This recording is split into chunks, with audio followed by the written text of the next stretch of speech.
We have been painting for years and look forward to many more years to come.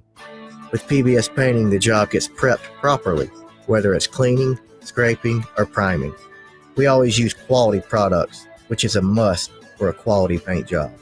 So if you're looking for a painter that doesn't need upfront money and is on the job at all times, then please give me a call. Scott Bowers and PBS Painting, 294-5122. That's PBS Painting, 294-5122. Look at some of our work on Facebook at PBS Painting Montgomery. Hello, is Tina there? Who's this?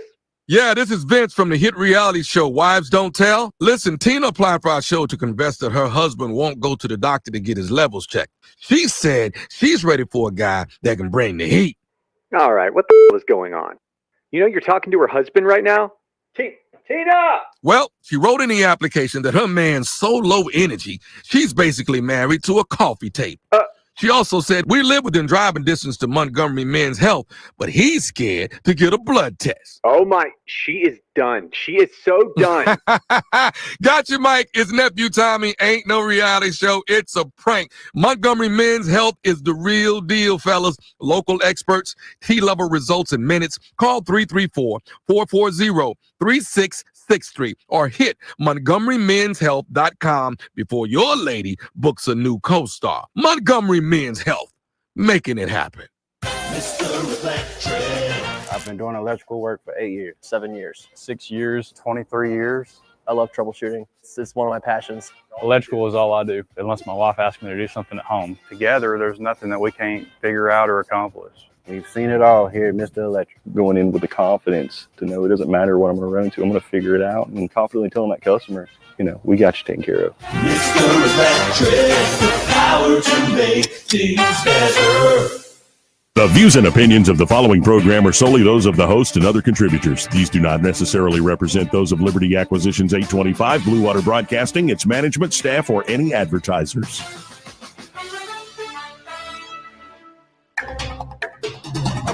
It's time for Montgomery's conversational radio show. It's news and views on News Talk 93.1 FM. To join the conversation, call 272-9228.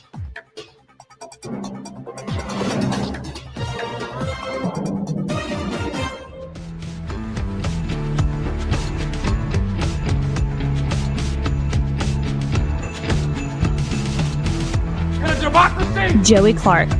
Welcome into the program. Here on a lovely Thursday. If you like it being hot and humid, sound like a broken record, but that's how it is here in Alabama in the middle of the summer. Though I guess this is the last day of July. Flying by. In studio with me, Eddie Bader, as well as Byron Sheehy. How you gentlemen doing? Hi. Pretty good. You know, I need to adjust your camera here in a second, or just adjust it up some. Don't tilt it up a little bit there. I'm like, yeah, there we go. That's much better. Yeah. So there's a lot to get to today. And indeed, there is a fight over stock trading in Congress. Josh Hawley, senator from Missouri. He was trying to push this through, and Trump blasted him, saying you're helping the Democrats or something like that.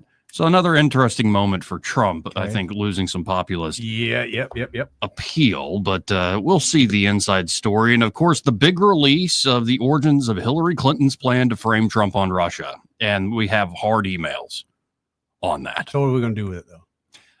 We got some hard emails, Joey. We're going to complain. Hard emails? We're going to complain. That's what we're going to do. But what we're going to do now is go to Erica Thomas, editor-at-large there at 1819news.com. Hey, Erica, how you doing this afternoon? Hey, Joey, I'm doing well. How are y'all doing? Oh, we're all right. The building's falling apart, but I'm good. Okay. You know, when I worked in Montgomery, my building that I was working in was falling apart, and I'm pretty sure they have demolished that building at this time. I remember OSHA being a big deal. One time the ceiling fell on my desk as I was typing away, and actually part of the ceiling fell on my desk. And the bad thing was I was on the bottom floor, and it was a 3-story building. So, oh, wow. Okay. Not good. Wow. Well, I'm glad you're still alive and all right. Like, that could have been terrible. Now, I made it. Now, something that's fun here, we've been covering this for a while. It looks like Gulf Shores has approved an extension with the Hangout Music Fest, folks. Yes, this is great news for business owners and music fans, people that like to go to the Hangout Music Festival. Of course, they changed the name this year to Sand in My Boots, but we were kind of waiting on pins and needles to see what the city would do, because before this year's event, before the Sand in My Boots Festival, they came out and said, we've had so many complaints. We are really concerned about the safety of people, the noise, the trash that's left behind.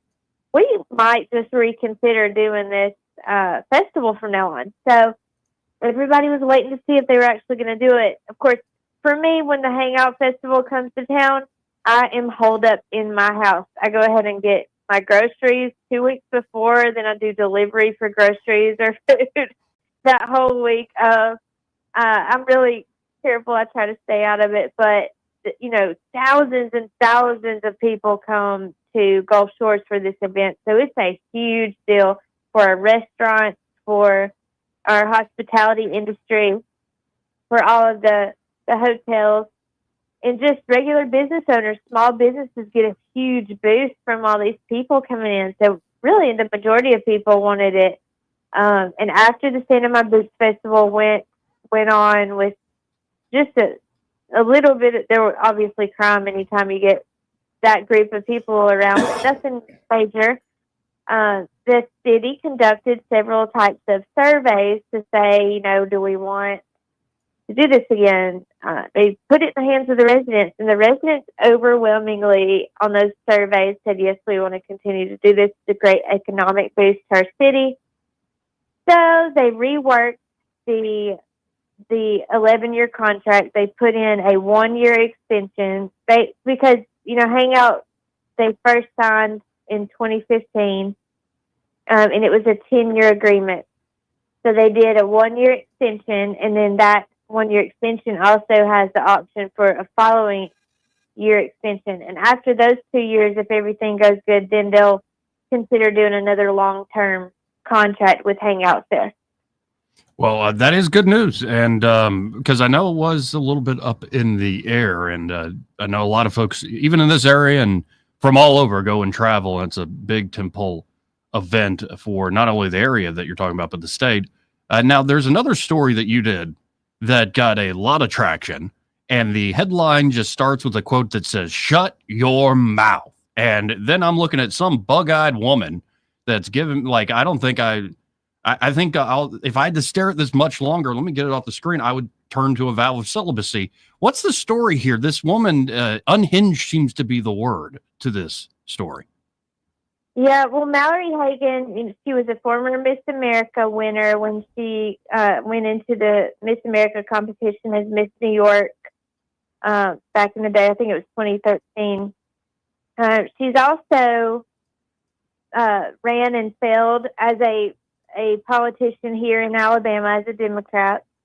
Now, she's very, very passionate. I have to give her that. She's very passionate. Sometimes that passion can come through a little bit misguided, and that's kind of what it appears has happened here.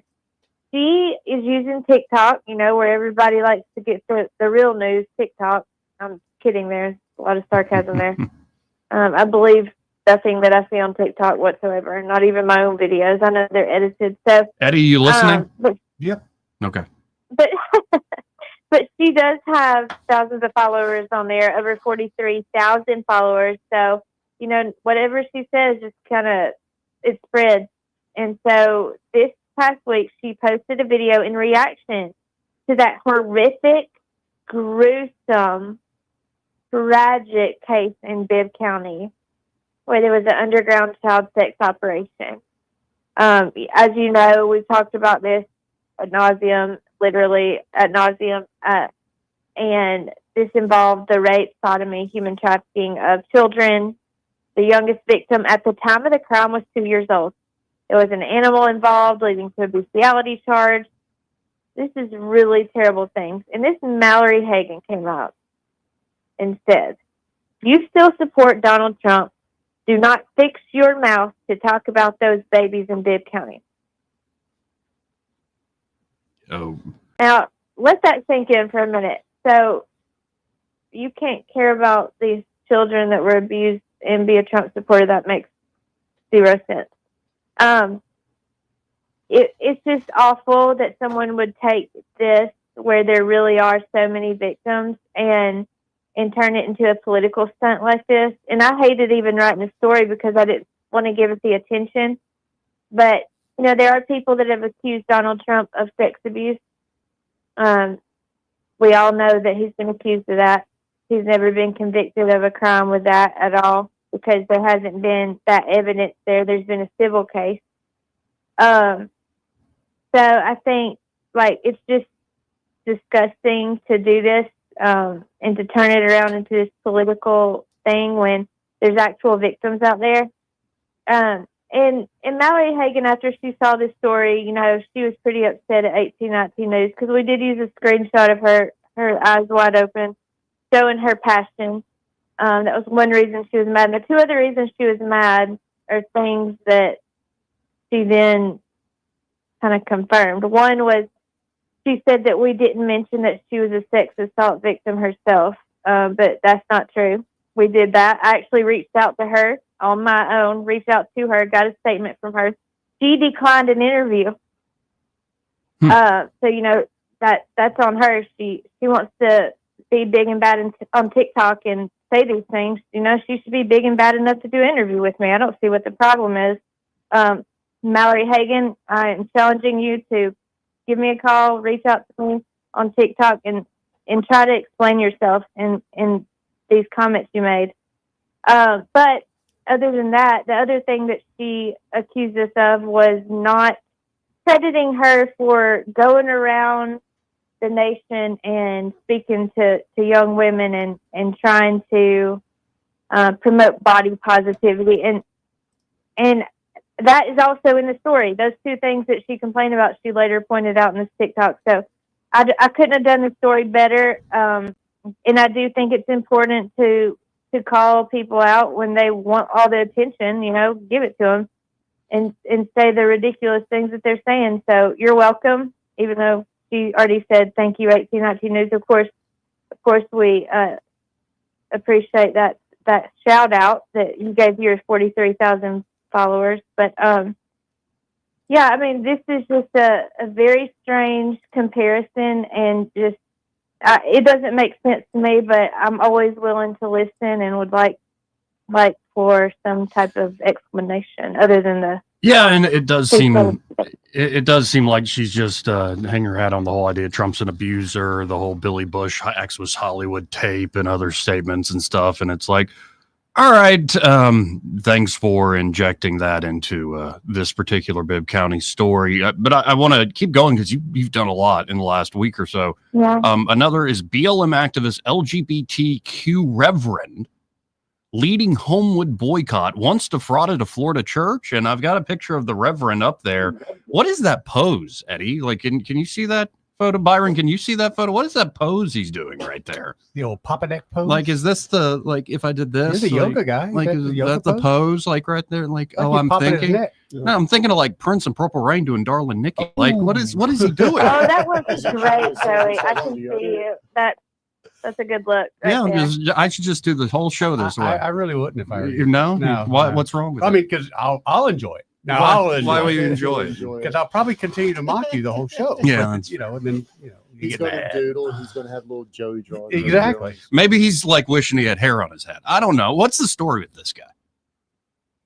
Yeah, so this is an interesting story. As you know, in Homewood, the big thing has been this call for the release of police-worn body camera footage of the shooting of Jabari Peoples. He was shot and killed by a police officer. Some say he was shot in the back. Some say he was reaching for a gun and the police had to, defend themselves. So the people want the video like they always do. So Black Lives Matter got involved, and he calls himself Reverend Wayne Taft Harris Jr., came out during a city council meeting and said, we're going to shut Homewood down. They called for people actually to not go to Walmart because apparently that's where the black folk and the brown folk shop together. His words, not mine. So I looked him up. He's an LGBTQ reverend. But the FBI, they know him as a fraudster. And so that was an interesting thing I looked into. He has a conviction. He pleaded guilty to 2 counts of wire fraud in 2011. And it's just terrible what the crime was. He admitted to defrauding a Florida religious nonprofit of $499,000. So $500,000 he just misappropriated from this church, basically, and went and bought his own items, such as a Mercedes-Benz and a mink coat. And I'm sure that pose in that photo would look great with that mink coat on. Not sure if he still has it, but he did do his time. He did the crime, did the time. But it looks like he's still up to no good. So we're going to keep an eye on him. And then following up on that of the underlying issue, which is a fairly serious one, despite this joker trying to lead things, it looks like Aaliyah is going to release the video of the shooting of Jabari people. Yeah, that's what we're seeing in court documents. We're expecting it to be released to the Homewood Police Department and the Jefferson County District Attorney this Friday. You know, anytime you have an investigation, which Aaliyah has taken over this investigation, it's a state investigation. Homewood has no authority to release this video. So you can boycott Homewood all day, but it's so pointless. It's ridiculous that their hands are tied. Wait till you get the evidence.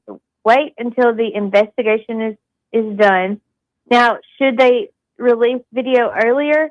I would think that they could figure out a quicker time to do that, yes, because that way we don't have all the people, the family of the victims, having to wait. Even the police officer that shot, having him to wait that long to find out what his fate will be,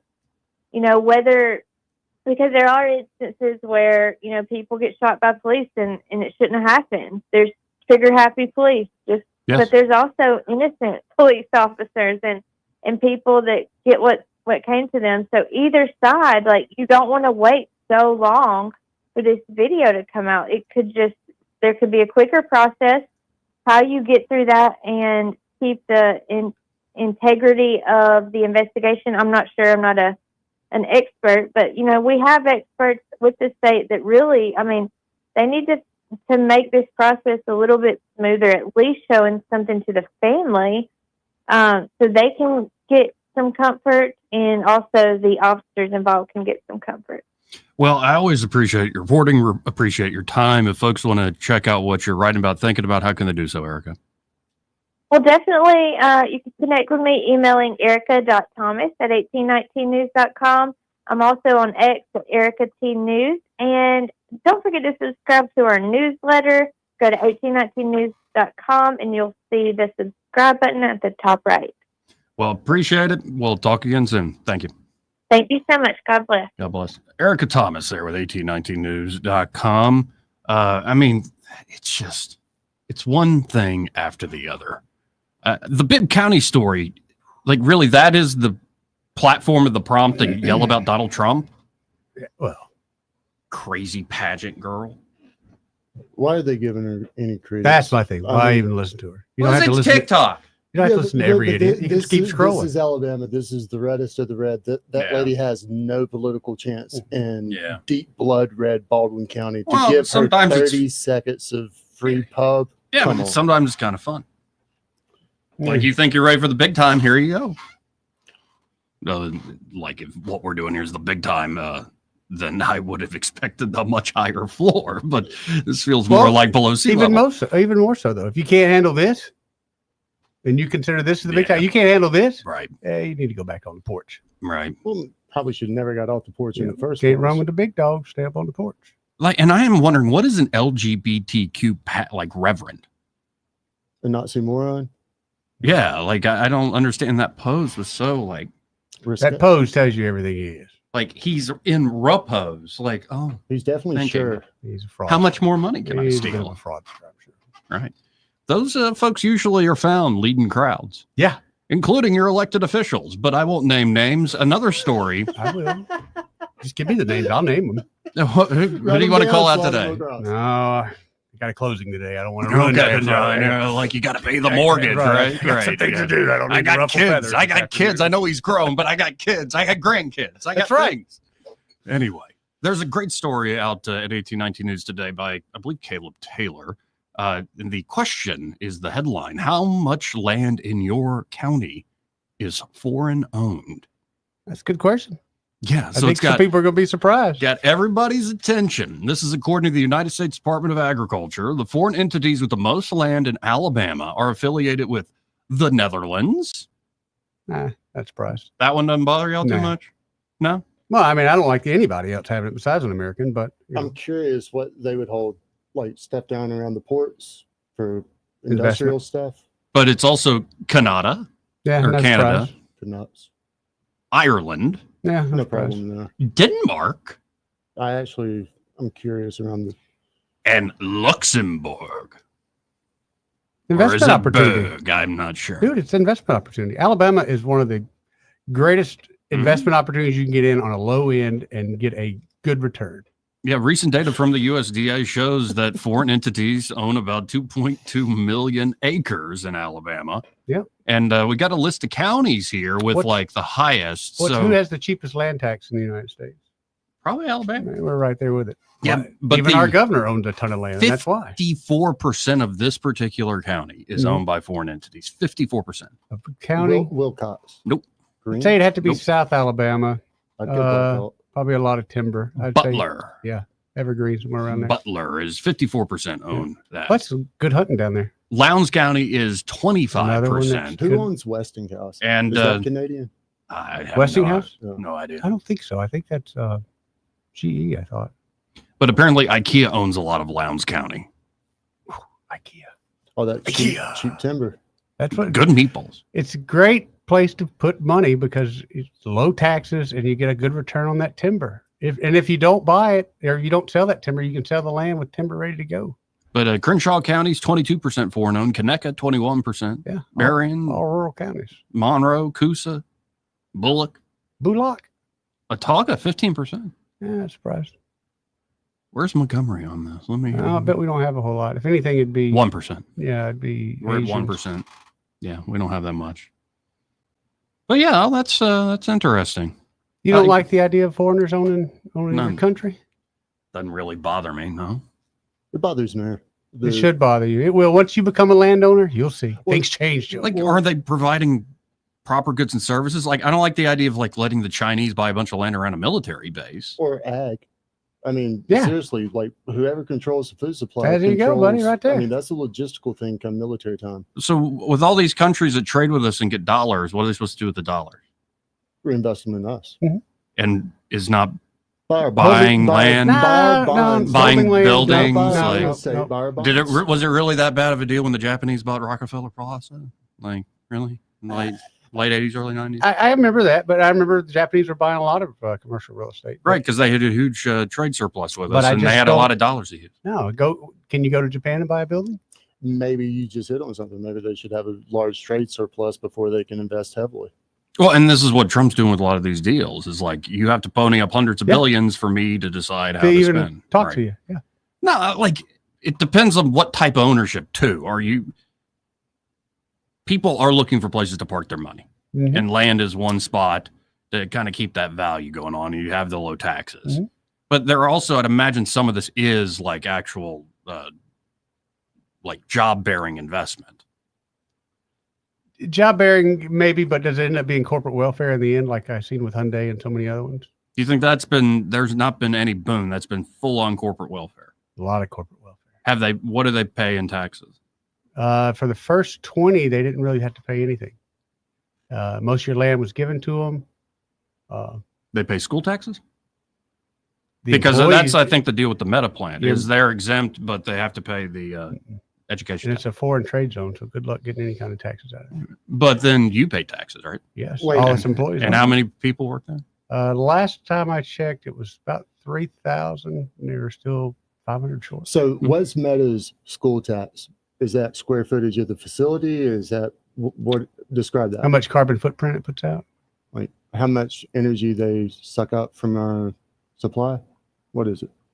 I don't know off the top of my head. Okay, I'm just curious. I just saw they got a rebate and are exempted by the state and all sorts of stuff, except when it comes to education. Well, they do the same thing with a lot of big retail, Bass Pro Shops that in Prattville.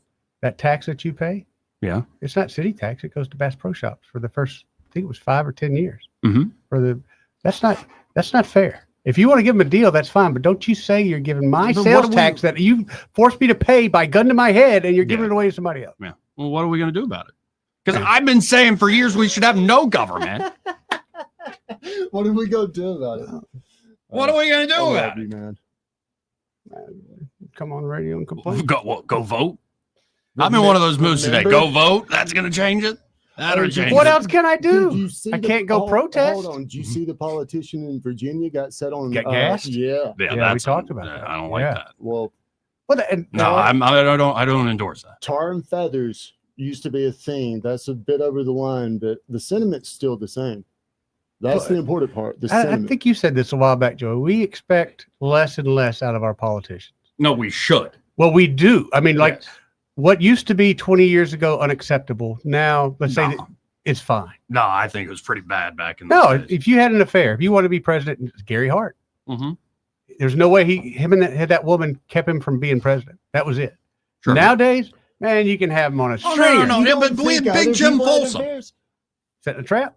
Big Jim Folsom. Like, people get away with all the, if they're kind of libertine lifestyles. But no, what I mean is like the pay for play and all the cronyism. It was probably much worse in eras gone by in this state.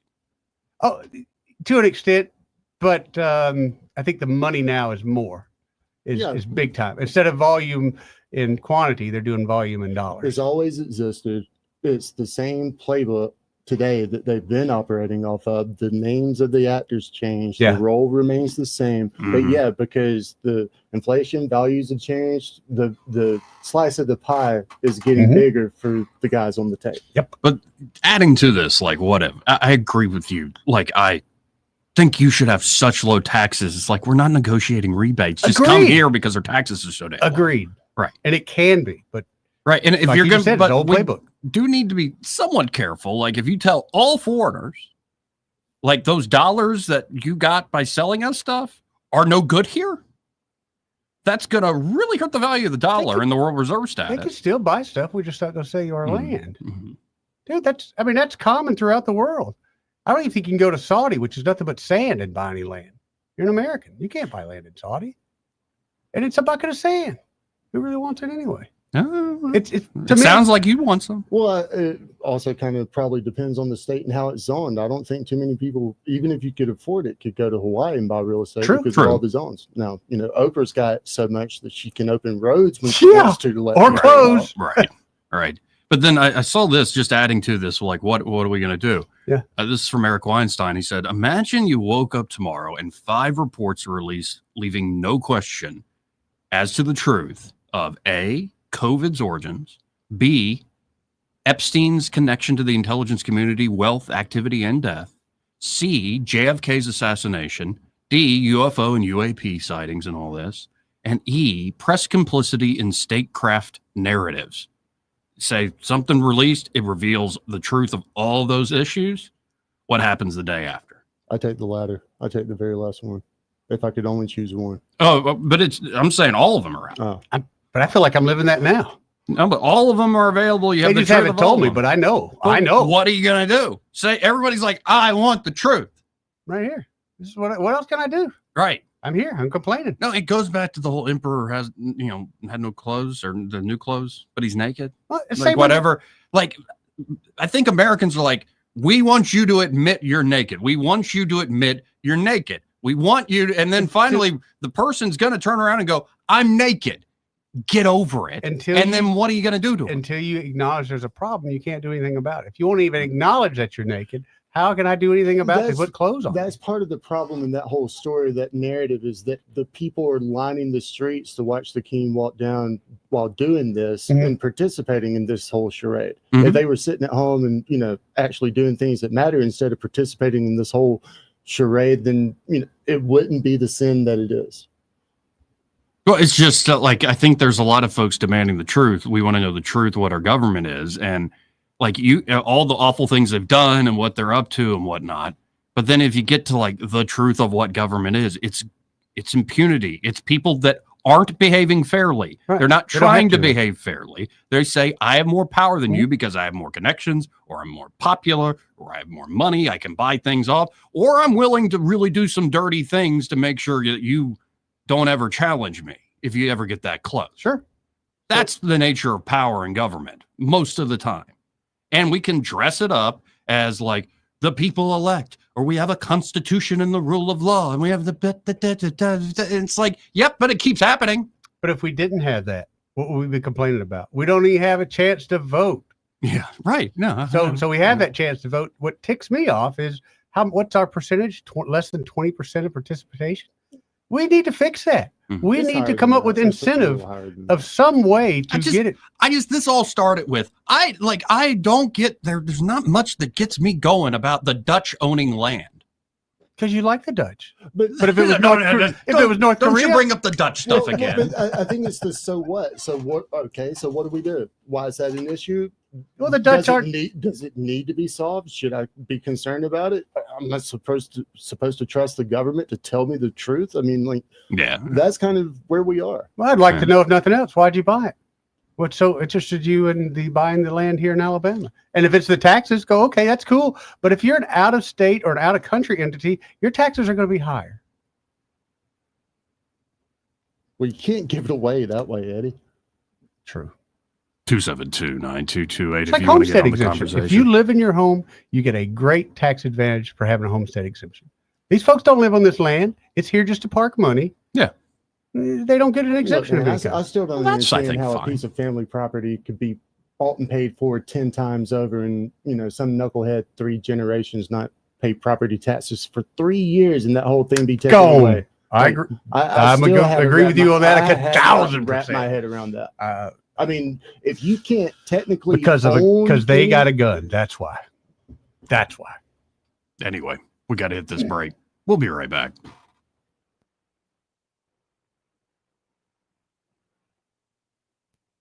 Is there mornings 6 till 9 and afternoons 3 till 6, only on News Talk 93.1 FM WACV. My brother-in-law died suddenly, and now my sister and her kids have to sell their home. That's why I told my husband we could not put off getting life insurance any longer. An agent offered us a 10-year, $500,000 policy for nearly $50 a month. Then we called SelectQuote. SelectQuote found us identical coverage for only $19 a month, a savings of $369 a year. Whether you need a $500,000 policy or a $5 million policy, SelectQuote could save you more than 50% on term life insurance. For your free quote, call SelectQuote at 1-800-445-6363. That's 1-800-445-6363. Or go to SelectQuote.com. 1-800-445-6363. That's 1-800-445-6363. SelectQuote. We shop. You save.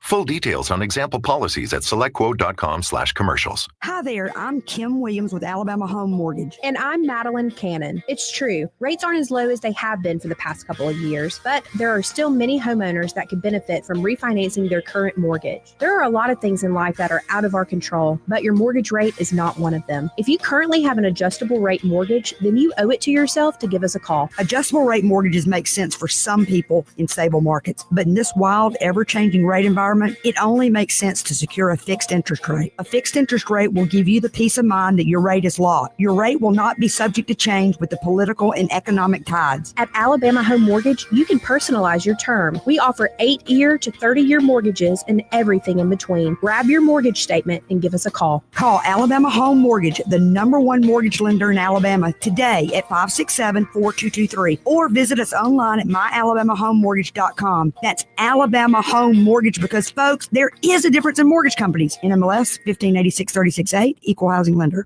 There's nothing that will heat up the summer more than a hot deal from Pizza Perfect. The perfect family fill-up in July is a free order of boneless wings with the purchase of any large pizza. Pizza Perfect is known for their all-you-can-eat buffet that includes pizza as well as spaghetti, breadsticks, salad, dessert, and drink for only $13. The buffet is available Monday through Saturday for lunch and for dinner on Tuesday, Friday, and Saturday. Get a free order of boneless wings with the purchase of any large pizza from Pizza Perfect in Eastbrook. Rich Thomas Weather, a service of Riverside Chevrolet Wetumpka. If it's Chevy, it's Riverside. Best price, best selection. Check them out on the web at riversideusa.net. Rich Thomas Weather. Well, hi, everybody. Not much new to tell you. The heat advisory remains in effect at least through today. Dangerous heat indices 105 to 110. Actual high temperature at least in the middle 90s. Lows at night in the mid to upper 70s. There will be scattered to numerous random showers and thunderstorms on the radar here and there. Not every town will get one. Some of the storms could be strong. They fade out at night, and that risk will continue right on through the weekend. Perhaps a little break in the temperatures by about Sunday with highs in the 80s. From the Blue Water Weather Center, this is Rich Thomas. We're redesigning financial freedom at CB&S Bank. Make purchases at participating stores and restaurants using your CB&S Bank debit card through your mobile devices with Mobile Wallet. Charges and fees may apply from your cellular service provider. Contact your service provider for more information. Member FDIC. The River Region's News Talk Station. News Talk 93.1. WACV. News Talk 93.1.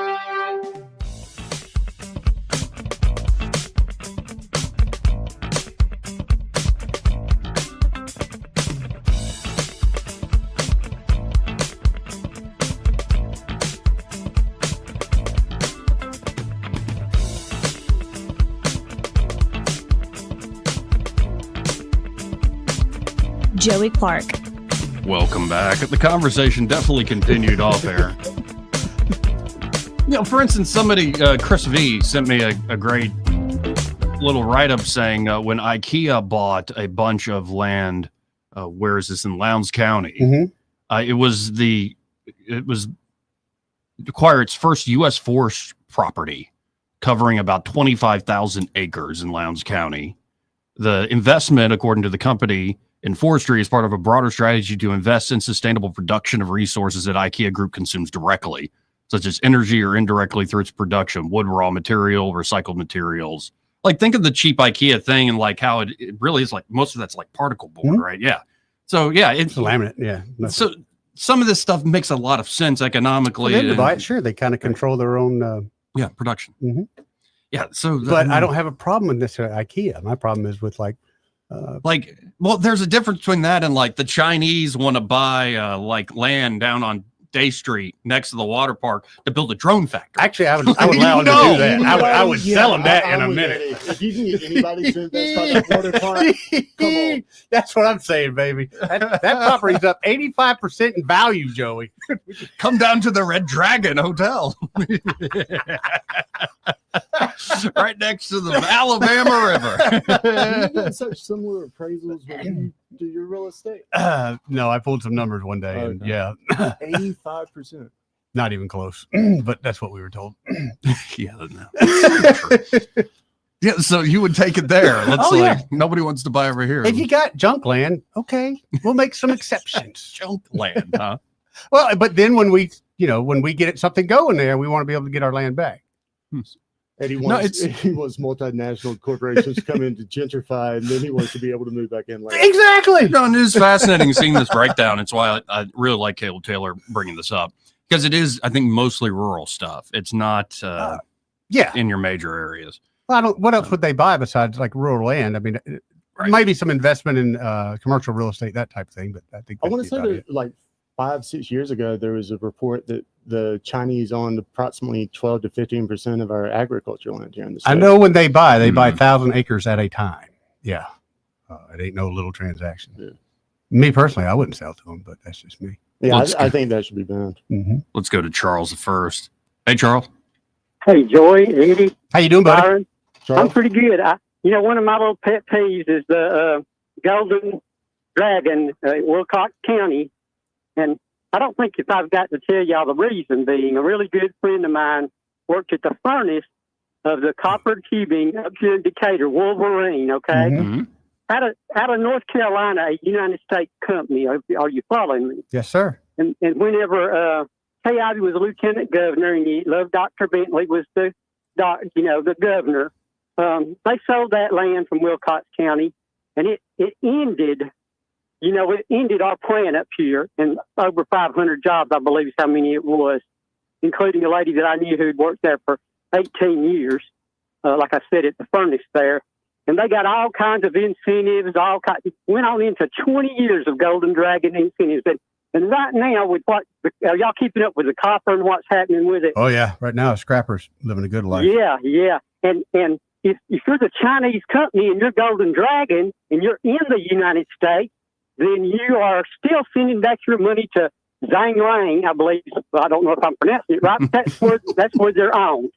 And so they're getting by with being Chinese in the United States, in Alabama, being profitable from what's happening in between these stages of the tariffs. Are you following me? Sure, there? yeah.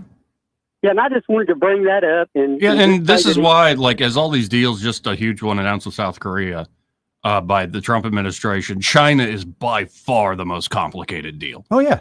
And for all sorts of good reasons. Well, the strategic critical minerals are the biggest, the biggest thing, and where you're going to get them from and their value and how we're going to be able, where we're going to get them from besides Chinese, like Brazil or wherever it may be. Good And luck. who's in cahoots? Chinese are in cahoots with most of them over the rare earth minerals. Yeah, and here's the next thing I don't know if y'all are aware of or not, though.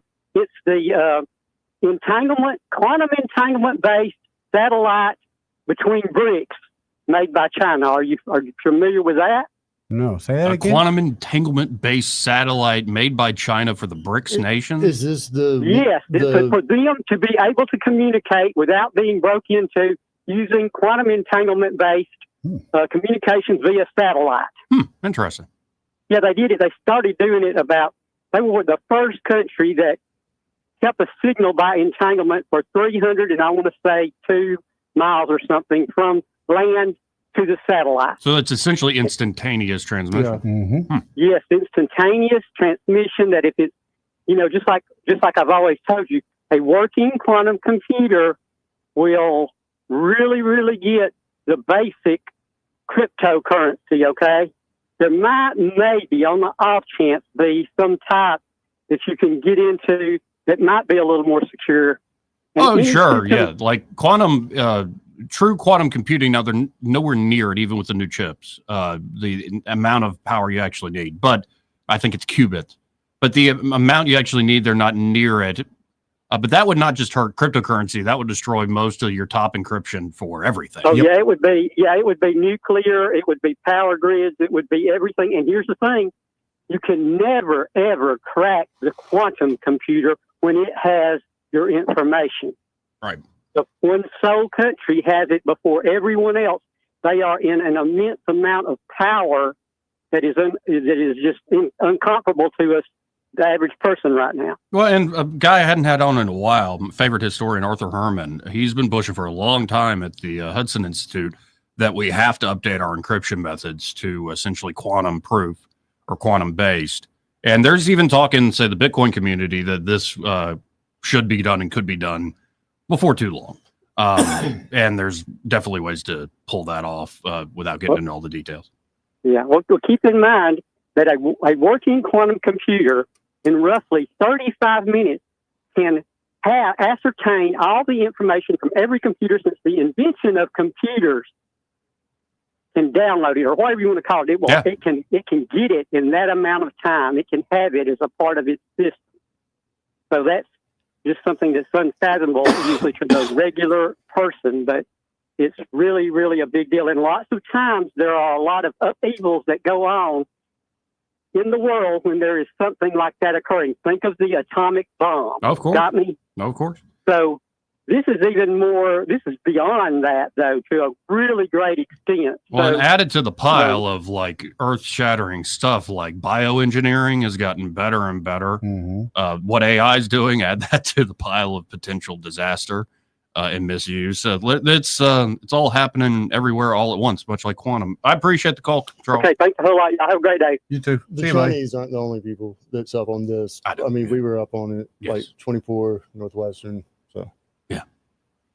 Hey, this is part of the program. Yeah. Brought to you by Bo Goodson and the Goodson Group. And they're the Goodson Group Bo and his team are ready to help you, whether you're looking to buy or sell property here in the Montgomery and surrounding areas. Bo's been working in the River Region real estate market, as we call it, for over 50 years now. And at the Goodson Group, not only can they help you with buying and selling your property, they have management services available should you want to rent out your home. And then the Goodson Group is also home of the Bo Goodson Real Estate School, one of the most highly acclaimed and accredited real estate school programs in the great state of Alabama. So check them out today. You can always learn more about the Goodson Group at thegoodsongroup.com or give them a call at 551-0225. That's 551-0225. Bo Goodson and the Goodson Group, great sponsor here of the program. Want to carry News Talk in your pocket? Download the News Talk 93.1 app from the App Store. Available on iPhone and Android. Never miss a moment. Download now. For too long, Alabama's statewide news companies have shamed us for our conservative Christian values. Alabama deserves a news company that cherishes our culture, a company that isn't bought and paid for by the powers that be. 1819 News is that company. Run by Alabamians for Alabamians, 1819 News celebrates what is good and beautiful about our state, while exposing those who work against our values in secret. Just go to 1819news.com to learn more. Subscribe to our newsletter. That's 1819news.com. Welcome to Eclectic Coins, Montgomery's largest coin dealer, specializing in buying and selling investment-grade gold and silver coins. And they have a large selection of rare coins and coins from around the world. Visit them at 543 Northeastern Boulevard or on the web at eclecticcoins.com. Eclectic Coins, where collectors who know go. Hi, I'm Carl Schmidt, naturopath and owner of the Herb Shop Wellness Center and the Pepper Tree Shopping Center. We've used Blue Water Broadcasting for years, and we attribute our results to what they do for us. If you want results with your advertising, call Blue Water. Did you know that radio is the #1 reach platform in all of media? It's true. Call us to find out how to put radio's #1 reach to work for your business. Blue Water Broadcasting. Local folks helping local business. Live local talk. The River Region's only 24-hour News Talk FM station. News Talk 93.1 FM WACV.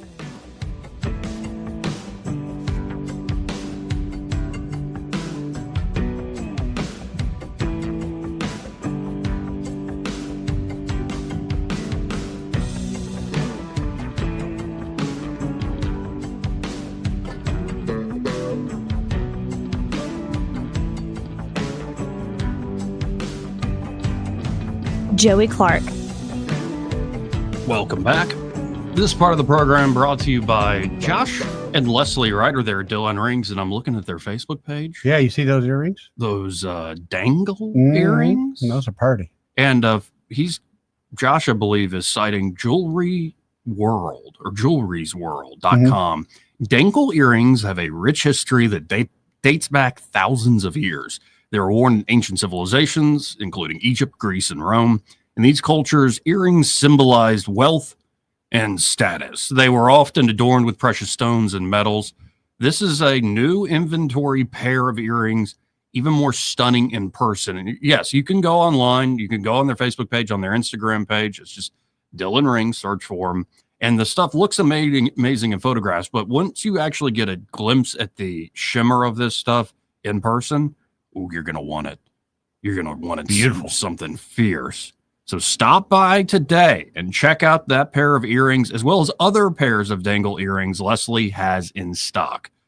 Get by there. That's 119 Brown Springs Road here in Montgomery. It's just off of Atlanta Highway, sort of that back end entrance to the AUM complex where all the soccer fields are. You'll see it there, kind of where the old fun zone used to be.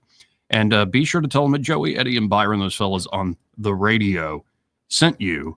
And we'll tell you a little more about Dylan Rings because they are a full-service jewelry shop. They do all sorts of things along with that amazing inventory Leslie puts together a little bit later in the program. So just building thirst, I suppose, for the next hour. Everybody's talking about this latest dump of the Durham report annex, the classified stuff. Yep.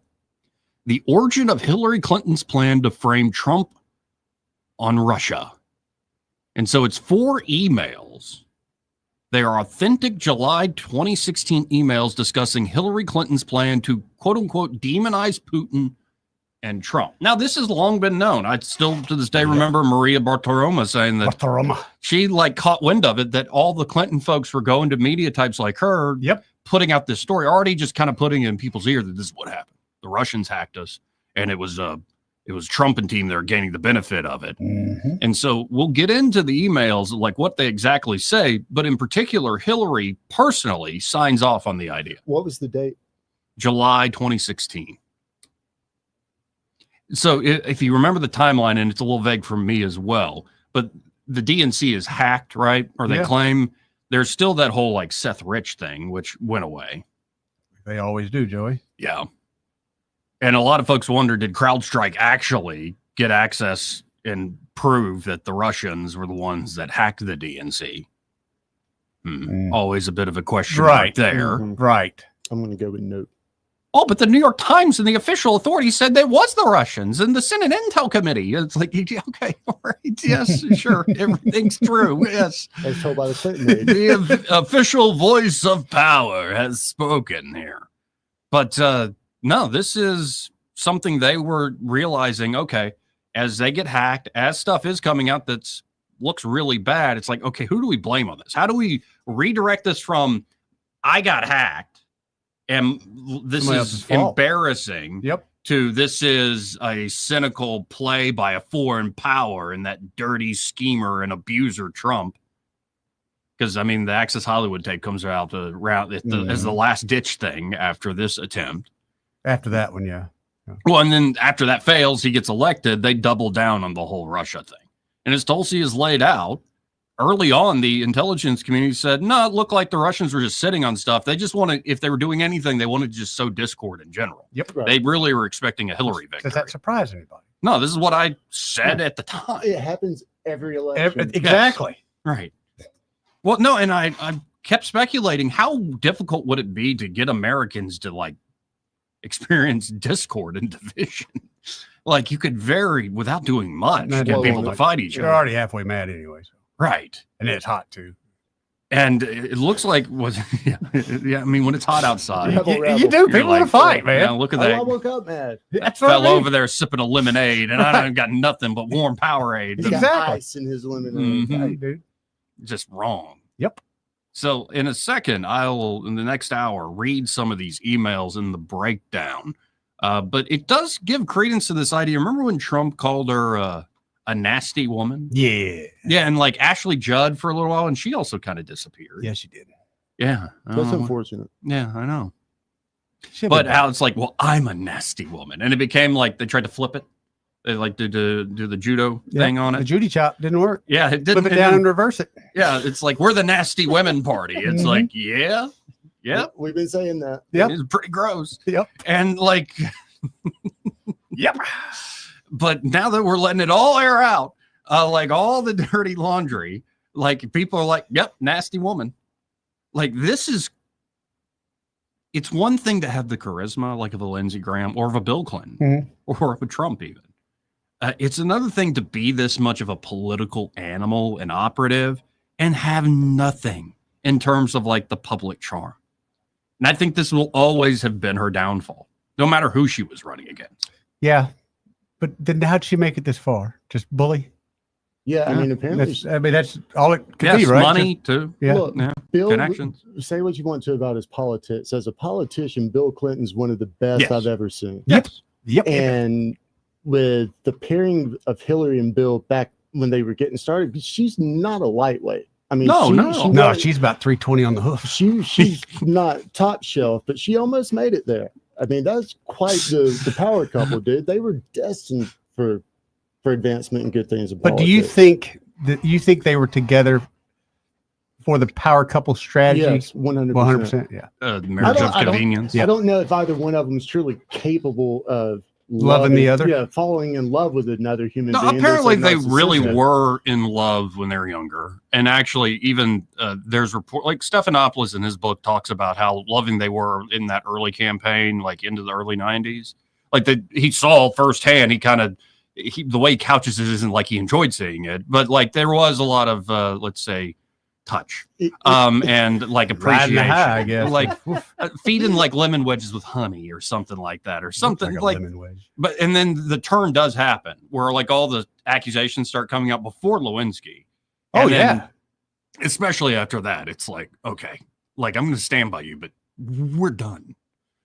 And you're going to help me run for the Senate, and you're going to help me run for president. Yeah.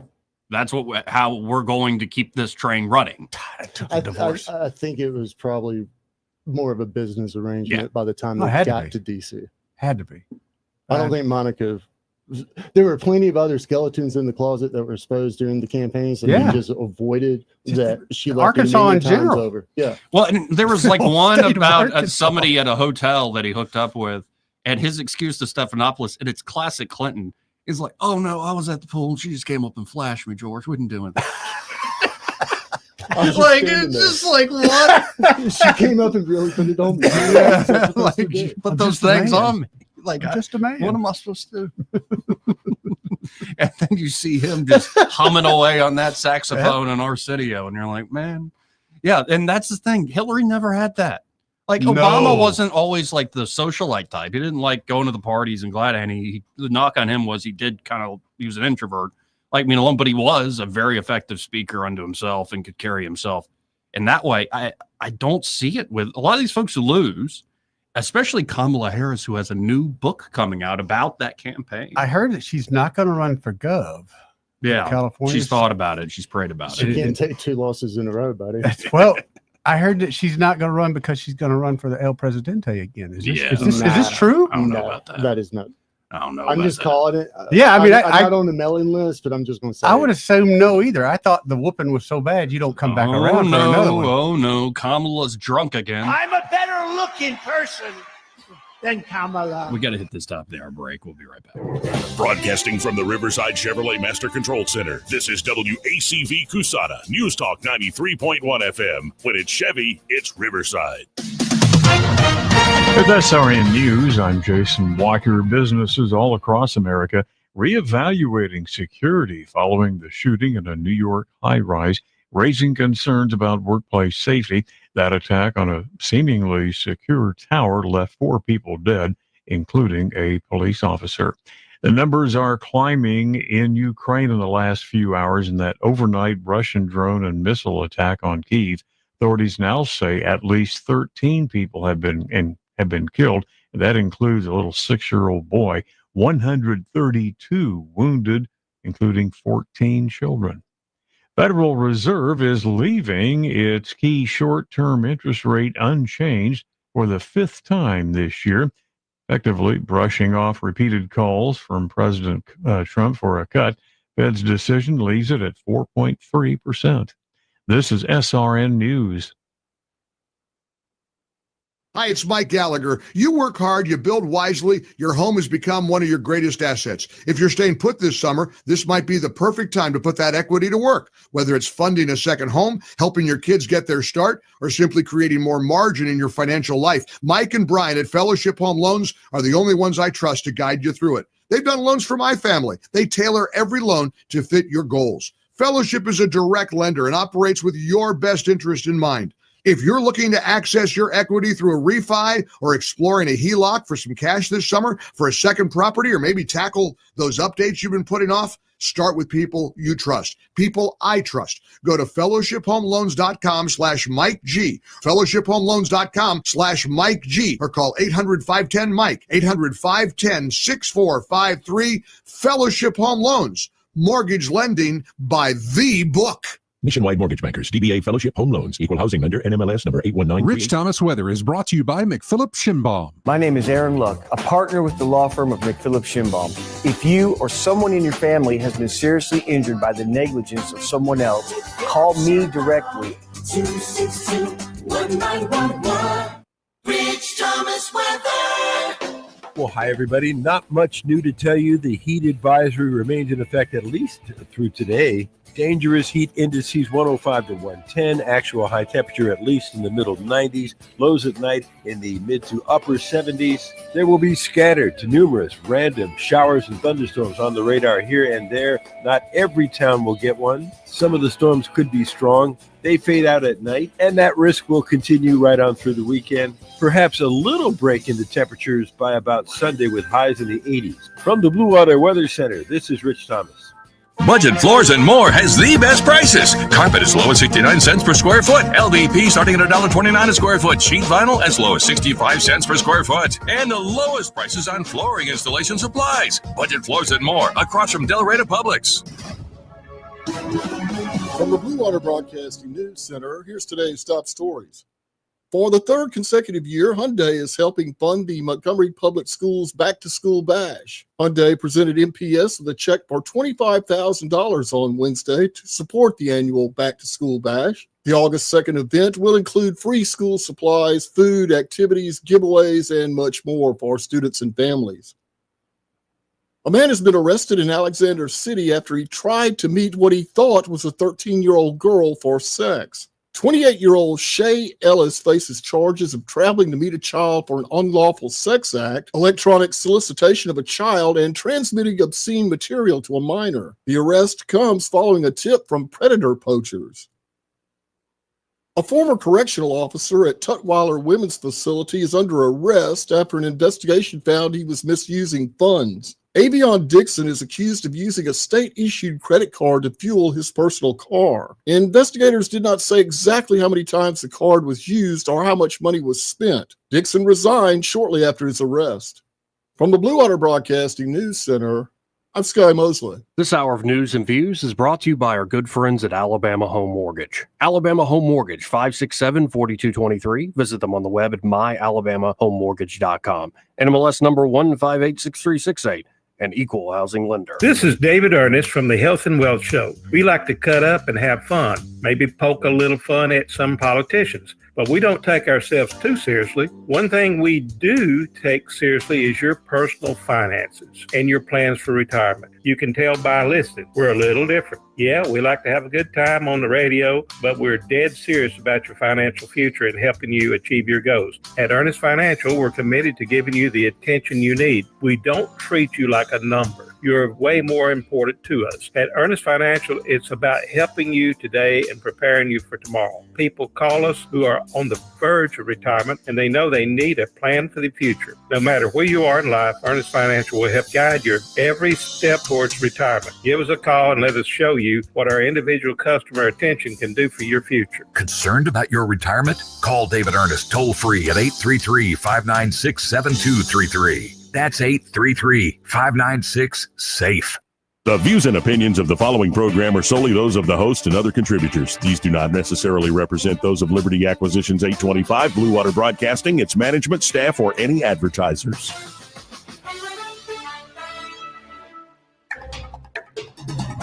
It's time for Montgomery's conversational radio show. It's news and views on News Talk 93.1 FM. To join the conversation, call 272-9228.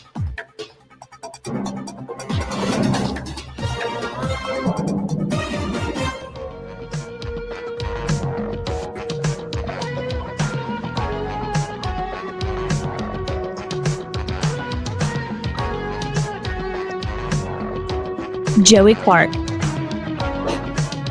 Welcome back. I'm your host, Joey Clark. Eddie Bader and Byron Sheehy here in the studio.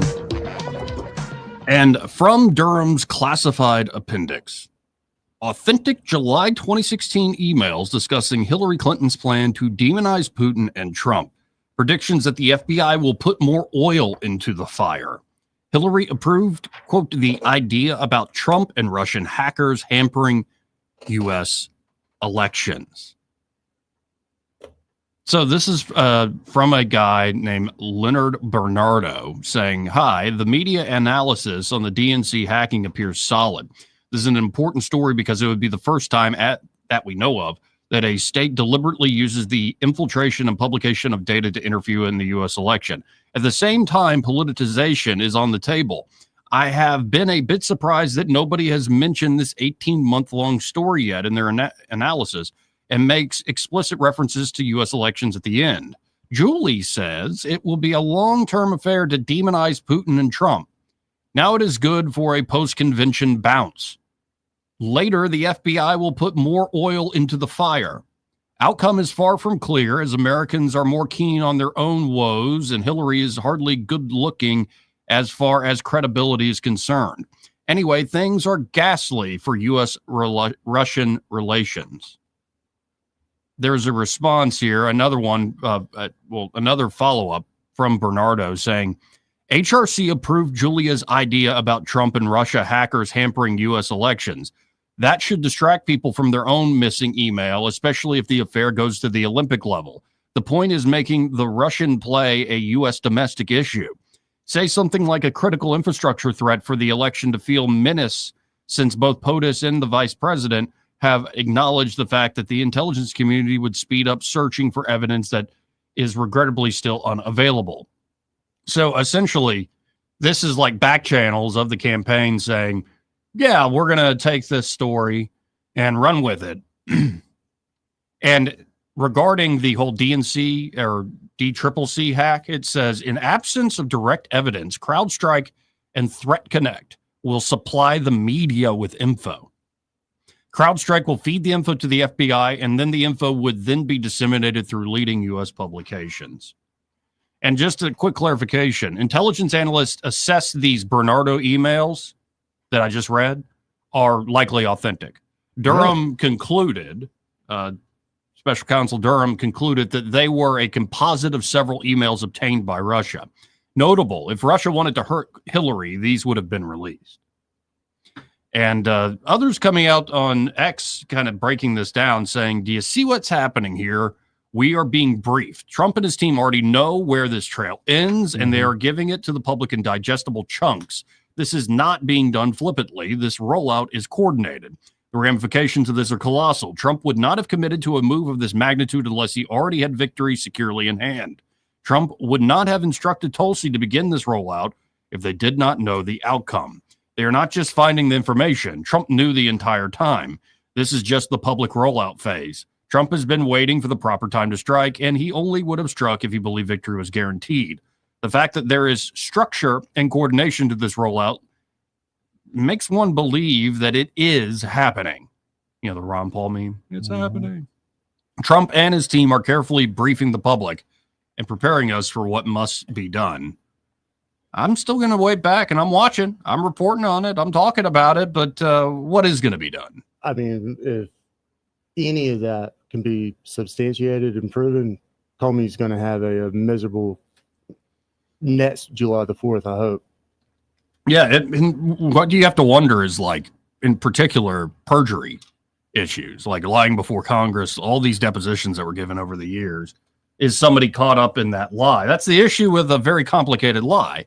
It's at certain points you're going to have to contradict yourself, and it might not be clear that you contradict yourself, but in certain points to keep the fib going, you're going to have to give up the game a little bit. It wasn't a lie when I told it. It's a lie now. The assurance that the FBI is going to pour more gas on the fire. I mean, that's coordination. I mean, not literal proven there, but it shows that there's coordination. 272-9228. Though this also is kind of old news in a way. It's just now we get to see the goods and more of the classified stuff. And I'd imagine more is coming. Of course, there are a lot of folks still saying, release the Epstein stuff. Release it all. But Hillary Clinton, again, approved the plan hatched by her top campaign advisor to smear Trump with fake claims of Russian collusion. That's according to these files we just read. Clinton then went on TV for the next several years to push the narrative she knew was fake. Total witch. Nasty woman. Mispronounce that. Well, that's how it's spelled there, but I know what you mean. No. Well, you can see how I labeled it on my clip collection here. Yeah. Can you see that over there already? I can't see that far. This might have said that witch Hillary, but it didn't use the word witch. Here is a compilation, a montage of Hillary, and it starts with 2017. She get uglier through time? Well, we can watch and bet she judge does. for ourselves. So this is on The View. When you're laughing at Daytime things. exclusive on The View. It's the best I think I've ever seen her look right there. And it's not a pretty look. That's just Yeah, the best. we're talking off air, and you see the old college photos, you're like, oh, okay. Like she's not like She's 22. you're right. She's fit. Right. It's not like She's not aged and haggard and it's not bitter. like Coyote sort of thing. Like you know what I'm talking about. Either young. Anyway, I got Eddie with that one. Anyway, let's listen in. This starts from 2017. There is a lot to investigate, Mhm. and I'm personally very grateful that somebody of the stature of Robert Mueller would be there conducting this investigation. He's a totally straight arrow guy. I mean, if it's there, it's there. If it's not, it's not. And I really believe that he will be honest and transparent and tell us whatever it is he finds. But as I say in the book, and I try to explain what bothers me, there's just too many connections to be called just coincidences. Ooh, There that's just odd coming are. from her. You know, some of it is financial entanglements, and some of it is hunting for, negative information about me. And some of it is calling, people and trying to hide the connections and the meetings and the We calls. caught you with your cauldron, you witch, stirring all this up. My pretty. Let's keep going. And all of that. All of that has gone on. Now, there's a lot of smoke. Yeah. And whether or not there's fire, we need to figure it out. But here is what's important. Put the investigation into Trump, his associates, and everybody else to one side. Yeah, okay. There is no denying that the Russians interfered in the election. Right. Whether or not they had willing or unwitting help from the Trump team, they interfered. And they did so to help him and hurt me. Yeah. And they did so to destabilize our democracy. And they have not stopped.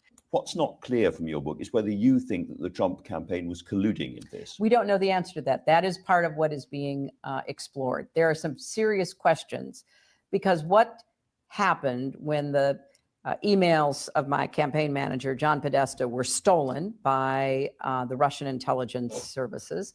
Then they were conveyed to WikiLeaks, which is basically now a mouthpiece for Russia authoritarianism. And then they were released on the very same day that the Hollywood Access tape came out showing Trump, bragging about sexual assault. Then they were what we call weaponized. Is that Trump bragging about sexual assault? Is that really what we're still sticking to? This is an old clip, I know. The Hollywood Access hit piece. No, like, or Billy Bush, was Trump that's about just it. saying the thing of like, when you're a billionaire, you get a lot if you want it. Only thing that got was Billy Bush. That's the only thing that's the only casualty of that whole thing. Billy Bush. Billy Bush. That was it. Well, I tell you, Billy, Right. Just to clean it up because we're on still But of course. midday radio in Montgomery, Alabama. Billy, when you're rich, they let you do it. When you're rich, they let you go into any humane society and pick up and adopt all the kitty cats you want. I want that kitty. I want this kitty. Oh, come here, kitty, kitty, kitty. They let you do it. You don't even have to pay. Does anybody feel like he's lying? No. Come on. Just checking. And that's the one time, by the way, that Trump apologized. Remember what he said? It was locker room talk. I'm sorry people had to hear that. It's Imagine if locker people room heard talk. our off-air talk. How much apologies we'd have to do. Well, and in the debate, I'm just moving past that. In the debate, remember how she was clearly going to bring it up? She does bring it up. Yes. And he goes, it was locker room talk. It was locker room talk. And by the way, your husband, Bill, did much worse. He didn't just do talk. And in fact, we have all the women here. You had Nita Broderick and all sorts of folks there. Like, it's like, oh my God. Like, and so again, you're hearing this. These are old clips of Hillary from Leonard Bernardo. Actually, could you look up Leonard Bernardo and his role in the Hillary campaign? Leonard Bernardo. Hi, HRC approved Julia's idea about Trump and Russian hackers hampering U.S. elections. That should distract people from her own missing email, especially if the affair goes to the Olympic level. The point is making the Russian play a U.S. domestic issue. Say something like a critical infrastructure threat for the election to feel minutes since both the POTUS and vice president have acknowledged the fact that the intelligence community would speed up searching for evidence that is regrettably still unavailable. But HRC, Hillary, essentially approves this idea of like, yeah, let's just put Trump and Russia into bed and make it a big, like, oh, the security of our elections thing. So this is, and this is July 27th, 2016 is when this email is sent. Just released today.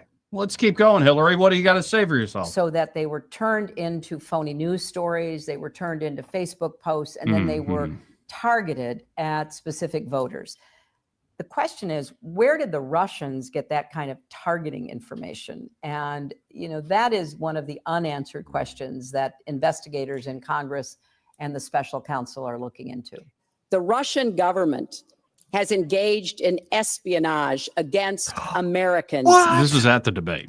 They have hacked American websites, American accounts of private people, of institutions. Then they have given that information to WikiLeaks for the purpose of putting it on the internet. Shut up! This has come from the Silly highest woman. levels of the Russian government, clearly from Putin himself, in an effort, as 17 of our intelligence agencies have confirmed, to influence our election. So I actually think the most important question of this evening, Chris, is finally, will Donald Trump admit and condemn that the Russians are doing this and make it clear that he will not have the help of Putin in this election, that he rejects Russian espionage against Americans, which he actually encouraged in the past. Those are the questions we need answered. We've never had anything like this happen in any of our elections. No, wait a minute.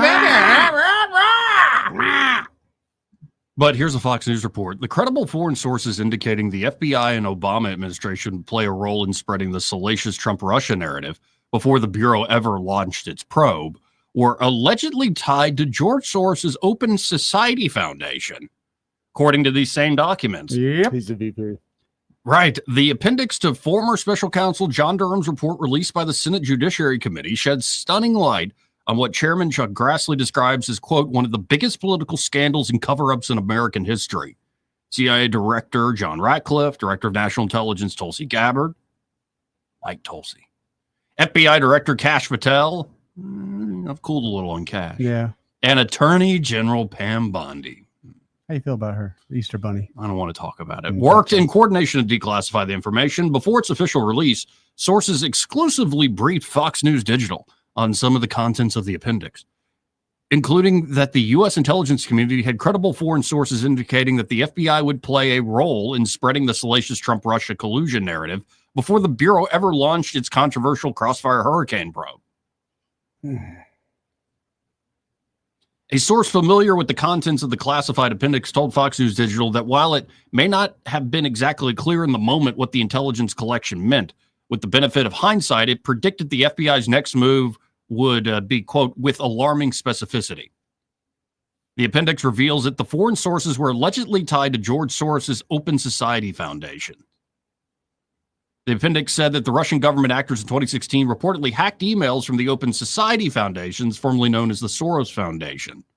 Two of the apparently hacked emails appear to have originated from the Open Society Foundation, the appendix states, noting that the purported author of these emails was Leonard Bernardo, who was the regional director for Eurasia at the Open Society Foundation. And so why are these folks also like, so why are they emailing themselves about like strategy around the campaign? Like HRC herself approved Julia's message. Like, yeah, that's because I'd imagine this is how this works. You have a lot of different players and they can be all over the world.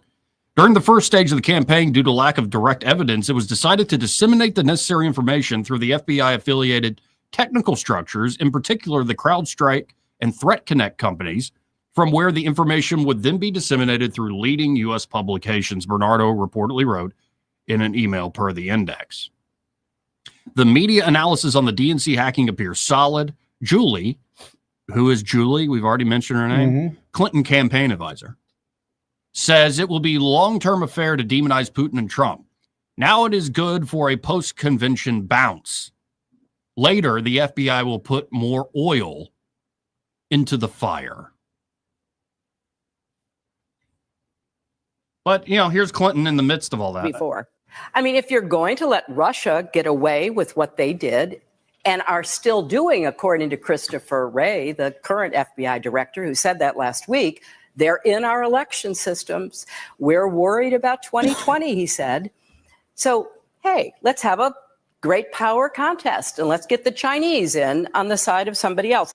Why are, other Americans basically believing Putin? Why did Trump believe Putin more than our 11 intelligence agencies? I don't know. Do you have a working theory? I do have a working theory.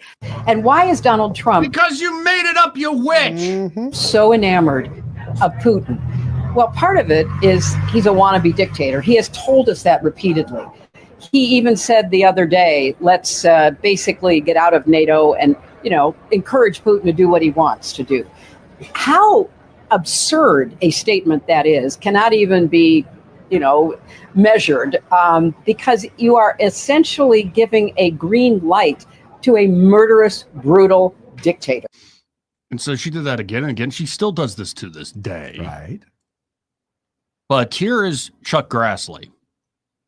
He says, based on the Durham Annex, the Obama FBI failed to adequately review and investigate intelligence reports showing the Clinton campaign may have been ginning up the fake Trump-Russia narrative for Clinton's political gain, which was ultimately done through the Steele dossier and other means. These intelligence reports and related records, whether true or false, were buried for years. Grassley said that history will show that the Obama and Biden administration's law enforcement and intelligence agencies were weaponized against President Trump. This political weaponization has caused critical damage to our institutions and is one of the biggest political scandals and cover-ups in American history. The new Trump administration has a tremendous responsibility to the American people to fix the damage done and do so with maximum speed and transparency. So trying to just navigate through that, how involved was CrowdStrike's team or employees in this, or someone from their team that also worked close to the Clinton campaign or team?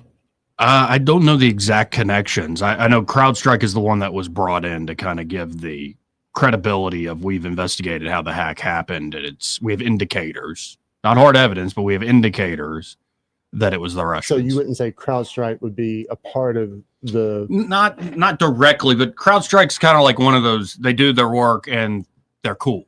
You know what I mean? Like, yeah, I know what you mean. So if they're not directly tied, but if we need a certain thing done in this sort of technical field, they got it. Would you change your opinion if some old Clinton people were now like all in CrowdStrike? Like, oh yeah, but I mean, we're not directly connected though. I just used to work there. I was just curious because I mean, who else are you going to work for? The Witch is the only game in town. Well, they still have a bunch of federal contracts, so I was just curious. By the way, one trip I did up to Washington D.C. visit friends.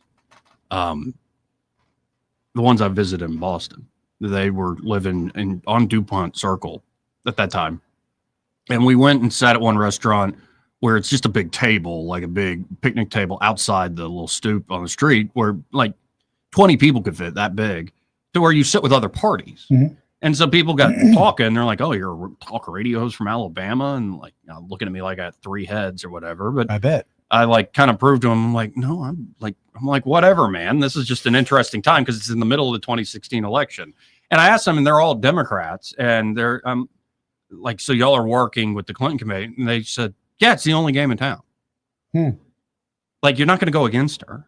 And a lot of them were sitting there saying, yeah, we don't like her. We don't like the people around the gig, her. though. But it's a gig. Yep. Yeah, that's the job. Got that. And I was like, oh, that's fascinating. It is in a sense of you would think in that field you would go behind the one that you like. But I get it. Hey, Well, that's the who's fix was hiring. The fix was always in. Yeah. And it's in character that these folks where they always knew Hillary was going to be the one. The DNC knew this. It was rigged for her. Like, think of what they did to Bernie Sanders. That was Wasserman that did that to Bernie? Bernie got a good house out of the deal. Or was it Donna Brazil? It was the curly redheaded Debbie Wasserman Schultz. Yeah, Wasserman. Yeah. But Bernie, he ended up fine. Ask him. He's happy as he can be. He's still angry. So Yeah, he's happy. He's old. You're right. He's an old man that's got a couple of houses out of the deal, and he don't have to do anything. Now, Blame other people now. Go watch Bernie. This is after the 2024 election. It was a couple months ago. Bernie went on the Flagrant podcast. Oh. And all these guys are like, I voted Democrat my whole life. And then I started to realize, well, I voted for you. But then I realized there's no democracy in the Democratic Party. And Bernie's like, all tight-lipped. Yeah. Like, don't get me shot. You're going to get me shot. But he didn't say that. He goes, I wouldn't argue with that. Yeah, like it was the most like he didn't want to affirm it too much. But he's like, well, that's. Well, I see him on Rogan, and Rogan had him cornered 3 or 4 times, dead to right, and he's just like, well, Joe, you make a good point. Right. I don't want to talk about it. You're gonna get me shot. You're gonna get me killed, Tom. Good God, man. So this is, I mean, it's kind of what we all knew, and it's like I've been saying for how many years. They took political opposition research, and it's one thing to say. You're Clinton in the campaign. They manufactured opposition research. That yes, no it wasn't doubt. just they found true things. They also manufactured it. Mm-hmm. But and it wasn't. It would be one thing if just Clinton and her lackeys were like, "Yeah, Trump and Russia, Trump and Russia, Trump and Russia." That's not what they did. What was the word in there? The FBI will throw more oil on the fire. They took that made-up Oppo research, laundered it through FBI and intelligence sources. And essentially use the power, as Tulsi's laid it out. Obama essentially directs at that meeting, do it by the book, as Susan Rice writes in a CYA email on Inauguration Day in 2017. Obama essentially is saying, we don't like the conclusion y'all came to, go do it again and do it by the book. Our book. And so you had the sitting president outgoing that was spying on Trump and his team, using the powers of the national security state, helping Hillary and team essentially frame the incoming president of the United States for treason, working with a foreign power, a bloody dictator, and Trump himself wants to be a dictator. We've been saying that for years, and it's just kind of amazing to see, like, oh, yeah, there it is. But does it surprise you? No, but I am a little surprised that they're doing this in that thing I read earlier.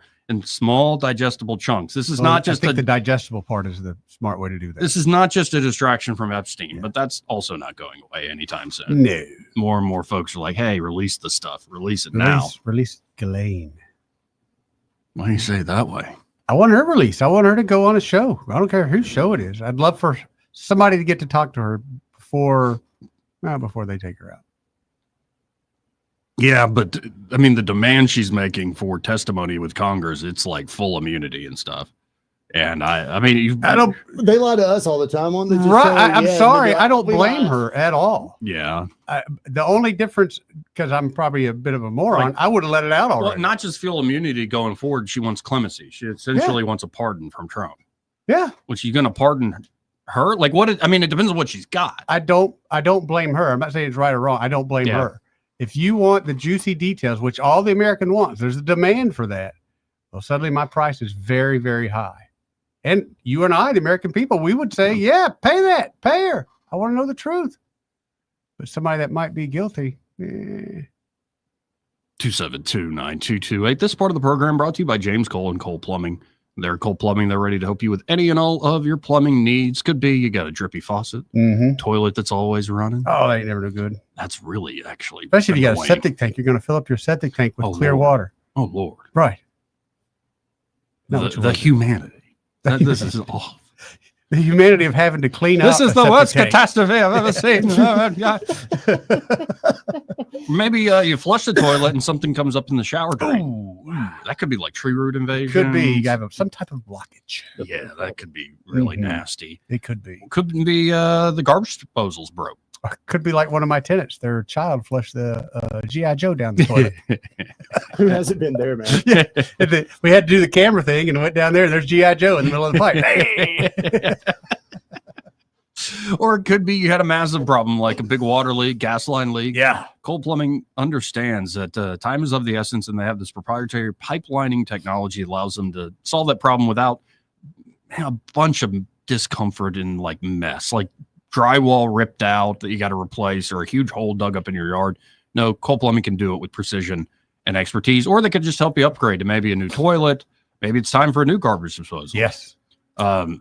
they can help you install like a tankless water heater system, Yes. which is a great idea. That's a really good idea. They can do especially it with all there. raising energy prices. Yeah. Again, any and all of your plumbing needs, just check out Cole Plumbing today. If you don't really have something on top of mind, at least save their number. So when you have a plumbing issue come up, call them. 279-8919. That's 279-8919. And just remember, folks, when you have trouble with your bowl, call on Cole, Joey. Our phones are working. 272-9228. We'll be right back. He may not know whether he's coming or going, but whether you're going to work or coming home, Greg Budell is there. Mornings 6 till 9 and afternoons 3 till 6. Only on News Talk 93.1 FM WACV. Since 1966, Alabama Sheriff's Youth Ranches has been more than just a place to stay. It's been a place to belong. For children facing hardships through no fault of their own, our ranches provide more than shelter. We offer a warm home, a loving family, and a future filled with hope. With open arms, we welcome these young hearts, giving them the love, structure, and guidance they need to heal, grow, and thrive in a warm Christian environment. Together, we can give Alabama's children the chance they deserve, a chance to dream, to succeed, and to feel truly cherished. Every donation stays within Alabama, directly impacting the lives of the children who need it most. Join us in making a difference. Visit AlabamaSheriffsYouthRanches.org. Follow us on Facebook and Instagram, and download our app from your app store. We'd be honored to have you as a part of our mission to lift up Alabama's youth. And remember this, it's easier to build boys and girls than to repair men and women. The Tears family has been your local Roto-Rooter service since 1964. Drain cleaning, plumbing repair, and those troublesome septic tanks, no problem. Technology has changed a bit in the last 54 years. Video inspections of lines to locate problems is available, as well as scheduling your appointment online. River Region residents have trusted Roto-Rooter for over half a century. You can too. Call today at 272-7130 or visit online at rotorooteralabama.com. Call Roto-Rooter, that's the name, and away go troubles down the drain. Roto-Rooter. Are you tired of the mainstream media's biased reporting? Do you want to stay informed on the news that really matters to you? Look no further than 1819 News. At 1819 News, we bring you the latest in Alabama news, politics, sports, culture, and more. We've assembled a team of journalists with Alabama values dedicated to the truth and the truth alone. Visit us at 1819news.com today. That's 1819news.com. Subscribe to our newsletter. Honest News, Alabama Values. This hour of news and views is brought to you by our good friends at Alabama Home Mortgage. Alabama Home Mortgage, 567-4223. Visit them on the web at myalabamahomemortgage.com. NMLS number 1586368. An equal housing lender. On FM, on your smartphone, and online, the River Region's most trusted voice. News Talk 93.1 FM WACV.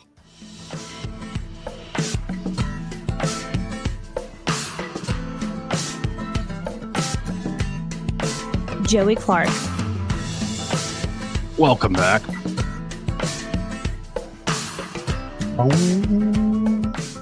Let's go to the phones and talk to Wetumpka Jeff. Hey, Jeff, how you doing? Hey, how's it going? Pretty good. Hey, did you get the email I sent you? It's been a few days back. The phones was down, and one day your whole radio station was down. Yeah, I But I sent you an email about the Navy SEALs boarding a ship. Took them, I think, 9 minutes and 52 seconds to take down a drug lord. It's pretty impressive. The video is it very the? impressive. No, I'm seeing one from you about cloud seeding. No, not that one. And Elon's shocking move. No, I don't know if that one got through, Jeff. Huh. I'll have to resend it. Yeah, please I'm do. going to resend it and let y'all take a look at it because it is impressive. They had over 300 Navy SEALs. They used these underwater drones to knock out their radars and stuff, and they boarded the ship. They rescued 500 hostages. 168 of them were Americans, and took down a $48 billion a year drug lab and captured some drug lord. But it's pretty impressive. Oh yeah, what they're able to do. You don't want to be on the wrong side of our special forces. Certainly not the top SEAL team. And you ain't heard nothing on mainstream media about it. Not a word. because it don't fit their narrative. That's true. I mean, if it says anything positive about President Trump, they're not going to put it out there. Yeah, I mean, this generally is the issue, but I mean, you were able to find it and send it to me again. Okay, I'll send it to you, and we'll hope y'all will talk about it, because Americans need to know about this stuff. Need to know that behind the scenes, President Trump's doing a lot more than people speak. Yes, sir. Well, The only way we can get it out is for us to do it. Well, I appreciate it, Jeff. Thank you, Jeff. All right, thanks. See you, buddy. Yeah, and to Jeff's point, Tom Homan gave a recent interview with Stephen A. Smith saying they found about 13,000 of the 300,000 plus missing children. He said, thankfully, most of those kids are in safe situations, but they've brought about 40 to 50 criminal cases that were instances of forced labor and sex trafficking. So, yeah. Drop in the bucket, man. Yeah. But still, that's a big population. Oh, 300,000. That's a lot of people. Yes. So what are they doing with them? Hmm? What are they doing with those kids? That's a good question. I guess they go under HHS's custody. That makes. Just curious. Well, what are you thinking? I think no matter what they do, they're going to mess them up even worse. Never had good luck with that type of thing from government resources. Too many people fall in the cracks, that kind of thing. Oh, yeah. Too many. Way too many. We got another break here, but first, this entire hour brought to you by Alabama Home Mortgage. And there at Alabama Home Mortgage, Kim Williams and Madeline Cannon can help you with buying a place. Yes. Yeah. Yes. Yeah, you've seen them do it? I have seen them do it. Right. I've been at the closing table with them. Right. Have you seen clients come back going, man, they really educated me. I thought you were teaching me something, Eddie. But I had more clients tell me, I'm glad you told me to call her because your ums and ahs were getting kind of heavy. So, yeah. So whether you're just thinking about buying a house or for certain I need to buy a home right now, but say you're just thinking about it, it doesn't hurt to call them up, get pre-approved. Get the information and give them your information because things are changing on the regular. We are hoping interest rates go down. There was a meeting yesterday. Didn't look like it was going to happen.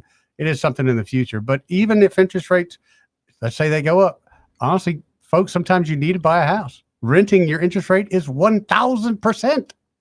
So if you own a house, at least with your interest rate that you get with your mortgage, you'll get a little bit of a tax deduction with that. Yeah, so at least get the conversation started. Introduce yourself, your goals, whether you're buying or refinancing.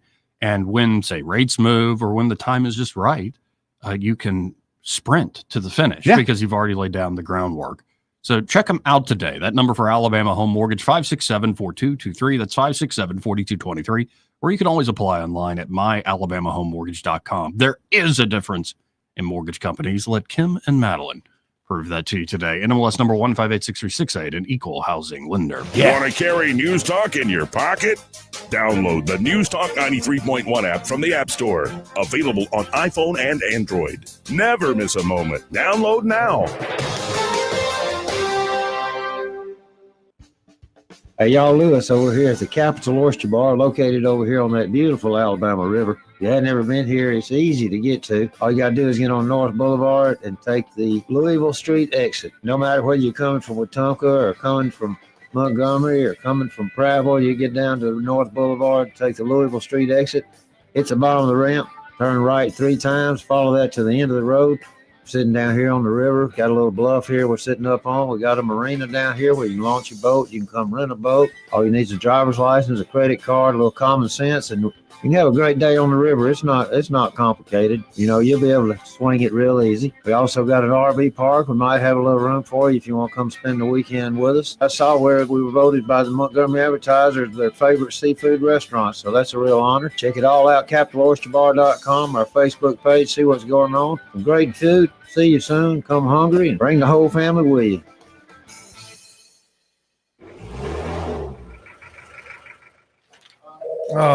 Filing Form 2290 again? VINs, weights, EINs. What a nightmare. Not with 2290.ai, the first AI-powered 2290 e-filing platform. Just snap or scan last year's Schedule 1 and hit submit, even if you're on the go.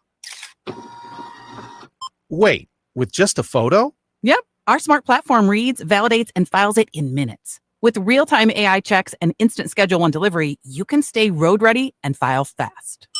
Whoa, I just got my Schedule One. Already? That's right. Whether you're a solo hauler or running a fleet, smart truckers use smart tech. Just go to 2290.ai to snap or scan and submit anywhere, anytime.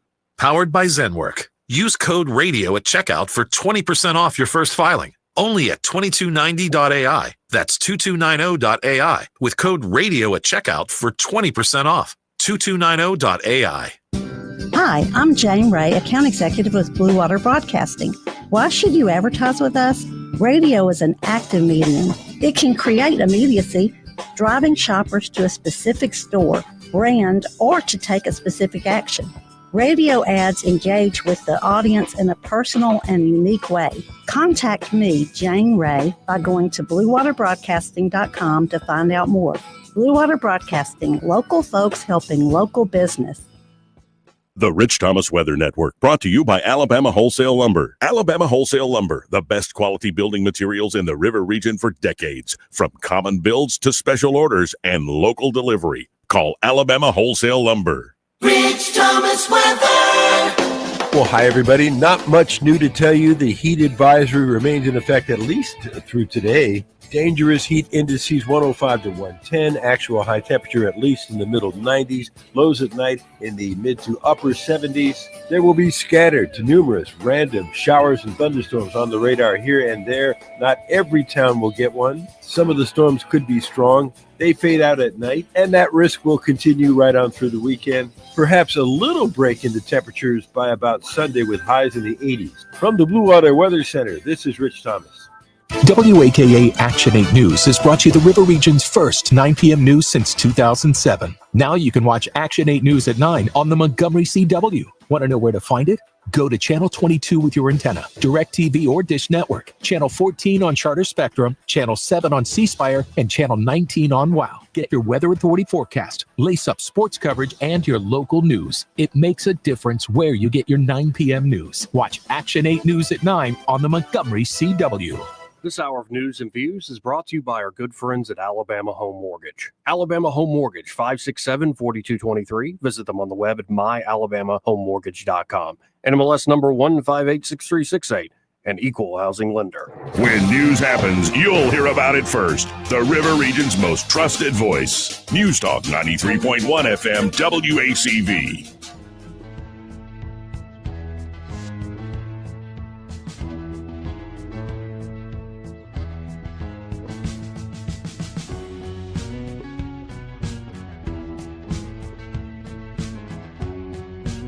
Joey Clark. Welcome back. I'm your host, Joey Clark. Eddie Bader still in the studio with me. Byron Sheehy had to scoot. Yay. But always appreciate the time he has to offer. Sheehy. Now, have you seen this whole saga of stock trading? Trying to ban stock trading in Congress. Insider trading? Yeah, and a lot of people have brought this up for a while. How is it not? Right. How is it not? We've seen it. In fact, there are websites devoted to it. There are bloggers devoted to following nothing but what your Congress and leadership does in the stock market. And they always seem to have positive returns, Joey. Right. So, okay. This is all having to do with a bipartisan push, though more Democrats, but Josh Hawley has been a lead on this, a Republican kind of populist senator, former Attorney General of Missouri. It's a bipartisan push to ban lawmakers, the president, and the vice president from trading individual stocks while in office. Agreed. Hawley has been a key proponent of this reform, reintroducing legislation known as the Pelosi Act, preventing elected leaders from owning securities and investments, which targets perceived conflict of interest and insider trading, often highlighted by critics of figures like former House Speaker Nancy Pelosi. Not only that, there was a story, and it's been a couple of years, but there was a story where they were doing they were having a meeting, a high-level defense meeting, and one of the senators left the meeting to call his stockbroker. and everybody knew it. I mean, it was like well documented. It's like, yeah, well, it's not illegal. You know, there's a lot of things that are not illegal, but are very immoral. The fact that we have to remind them that's illegal, maybe you don't want those folks in there. Well, on July 30th, which was, I guess, yesterday, A Senate committee advanced Hawley's bill, also referred to as the Honest Act. He's rebranded and renamed it to get more bipartisan support. With a 13-9 vote, they advanced it out, where Hawley was the only Republican to join Democrats in supporting it. The measure would prohibit holding, buying, or selling individual stocks during terms in office, aiming to restore public trust in ongoing scandals. To facilitate passage, Democrats agreed to include a carve-out exempting Trump from the ban's requirements. That's interesting. This drew sharp criticism from Trump, who on July 30th posted on Truth Social calling Hawley, quote, a second-tier senator and a pawn for the Democrats, accusing him of siding against a Republican amendment proposed by Senator Rick Scott that may have sought further protections or exemptions. Trump also referenced Pelosi's alleged insider trading in his attack, though his administration has separately called for investigations into such activities. Hawley defended his position in a heated committee debate with fellow Republicans, emphasizing the need to ban trades to rebuild trust in Congress. By today, Hawley reportedly is having a good chat with Trump, clarifying that the president had been misled by other senators, possibly with the false claims that the bill could force the sale of properties like Mar-a-Lago. And see, that's what I'd be 100,000% against. Yeah. Hawley stated Trump reiterated support for a stock trading ban, particularly targeting figures like Pelosi, and exonerated him after the conversation. I saw a clip. Got to wonder, where's Trump getting some of this info sometimes when he goes after people? Way inside stuff, yeah. But I saw a clip where they were talking to Pelosi, and that got brought up, and she got really irritated with him. I think she even walked out of the interview. But she basically said, it's not me, it's my husband. As if that makes it perfectly fine.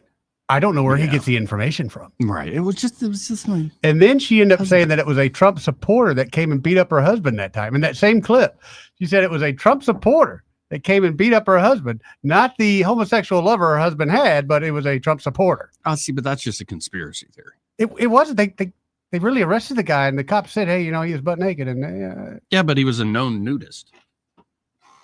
And that he had been menacing the place before. Like he got in there and it is an odd story. I don't buy it. I'm just saying. Okay, let's say Joey gets busted with a naked dude in his house. What story are you coming up with, Joey? He ran in here. Okay, thank you. And he caught me off guard. At least. And I told him, you finish what you're doing and you get out of here. Exactly. Here's the full statement by Trump on Hawley. Why would one Republicans in quotes, why would one Republican, Senator Josh Hawley from the great state of Missouri, join with all the Democrats to block a review sponsored by Senator Rick Scott and with the support of almost all other Republicans of Nancy Pelosi's stock trading over the last 25 years? The information was inappropriately released just minutes before the vote, very much like Sabotage. Great song, Beastie Boys. Sabotage! Sabotage! The Democrats, because of our tremendous achievements and success, have been trying to target me for a long period of time, and they're using Josh Hawley, who I got elected twice, as a pawn to help them. I wonder why Hawley would pass a bill that Nancy Pelosi is in absolute love with. He is playing right into the dirty hands of the Democrats. It's a great bill for her and her quote-unquote husband. It's husbands in quotes. Yeah. But so bad for our country. I don't think real Republicans want to see their president, who has had unprecedented success, targeted because of the whims of a second-tier senator named Josh Hawley. So again, Hawley and Trump apparently today, this is breaking today, they've had a good chat and have been able to bury the hatchet. Of course. But it's funny that, and I guess I like it. I like the fact that Trump will call him out, knowing if it will get the results I want. If nothing else, it'll get me a face-to-face meeting with this person. He'll come to me. Yeah, Hawley told reporters this morning, Thursday morning, that he has since spoken with Trump and cleared up the confusion. Senators, I don't know, this is a quote from Hawley, had called and told him yesterday afternoon that the bill had changed at the last minute and would force him to sell all of his assets, sell Mar-a-Lago, sell his properties. Hawley said the president told him. That's just false. That doesn't even make sense. Hawley said he explained that his proposal, which would put a stock trading ban into effect immediately for executive and legislative branch officials, would explicitly exempt the president from having to divest from holdings for the remainder of his term. This fact, according to the senator, changed Trump's mind on the bill. He said at the end, "Oh, okay, great. This is good." Holly said of Trump. Did he ever say, Josh, you're not such a second-rate guy after all? I don't know. You know what I have to do. But, and by the way, folks, if you wonder, because Brian was saying yesterday, Grok didn't work well for him. I'd seen all this stuff in bits and pieces. I just put into Grok. So what's up with Josh Hawley, stock trading congressmen and senators and Trump? And that thing I was just reading, Grok put together with the sources. So I just was able to click on Politico, able to click on a Fox News story, it's powerful stuff, folks. Agreed. But I really think, I know it sounds crazy, especially an old guy. Right now, everything's going to the AI in your Grok, and soon it will be, I looked this up. My people looked this up. No AI, because eventually I think people are going to want, they're not going to trust it, but they're going to want some originality in there too. They're going to want what's great about this new function is all the stuff it says, it literally has link, and I can click on it and go, I get it. So it's like you can confirm it yourself, as you always should. But I got a feeling there'll be a niche market for personal research I'll do. I'm not going to depend on AI. Right. It's very fast. Oh, I know. I was sitting here going, I want to talk about this, and I got all these 5-6 articles. Let's just get a summary. I got a thing you can put in there. So Grok, I'm a good-looking dude. Where are the women at? No, I'm not doing that. So how do you think Pelosi feels all about this? I would think she would play as if she is okay, but in reality, I think she's a little bit ticked off. Well, here is Nancy Pelosi, Speaker Emerita Nancy Pelosi. Okay. Or actually, Speaker Emerita. Exactly. Exactly. She's starting to sound like John McCain, when he was on that presidential campaign. Fire Marshal Bill. Fight with me, my friends. Fight with me. Keep America strong. Let's bomb the Russians. That's all he Fight ever with wanted. me, my friends. Fight, baby, fight. They're a gas station with a country attached. Fight with me, my friends. Fight with me. And so now Nancy Pelosi, let's listen in. This is Jake Tapper talking with Speaker Emerita Nancy Pelosi. Yeah, it was.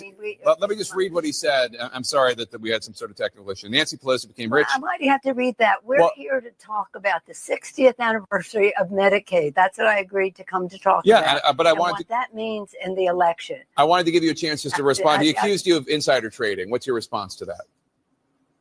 That's ridiculous. In fact, I very much support to stop the trading of members of Congress. Not that I think anybody's doing anything wrong. If they are prosecuted and they go to jail.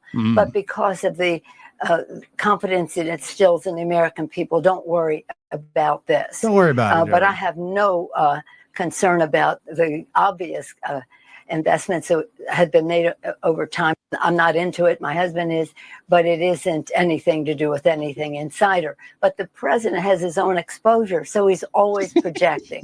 He's always projecting. Yeah. And let's not give him any more time on that, please. We're going forward here. We're going I'm forward. very proud of my family. And while he might make fun of us, while somebody inspired by him breaks into our home and hits my husband in a deadly fashion, hits my husband over the head, and he thinks that's a riot. What's your husband's I'd rather boyfriend? not go into some of my other complaints about him right now. Rather to talk about the 60th anniversary of Medicaid.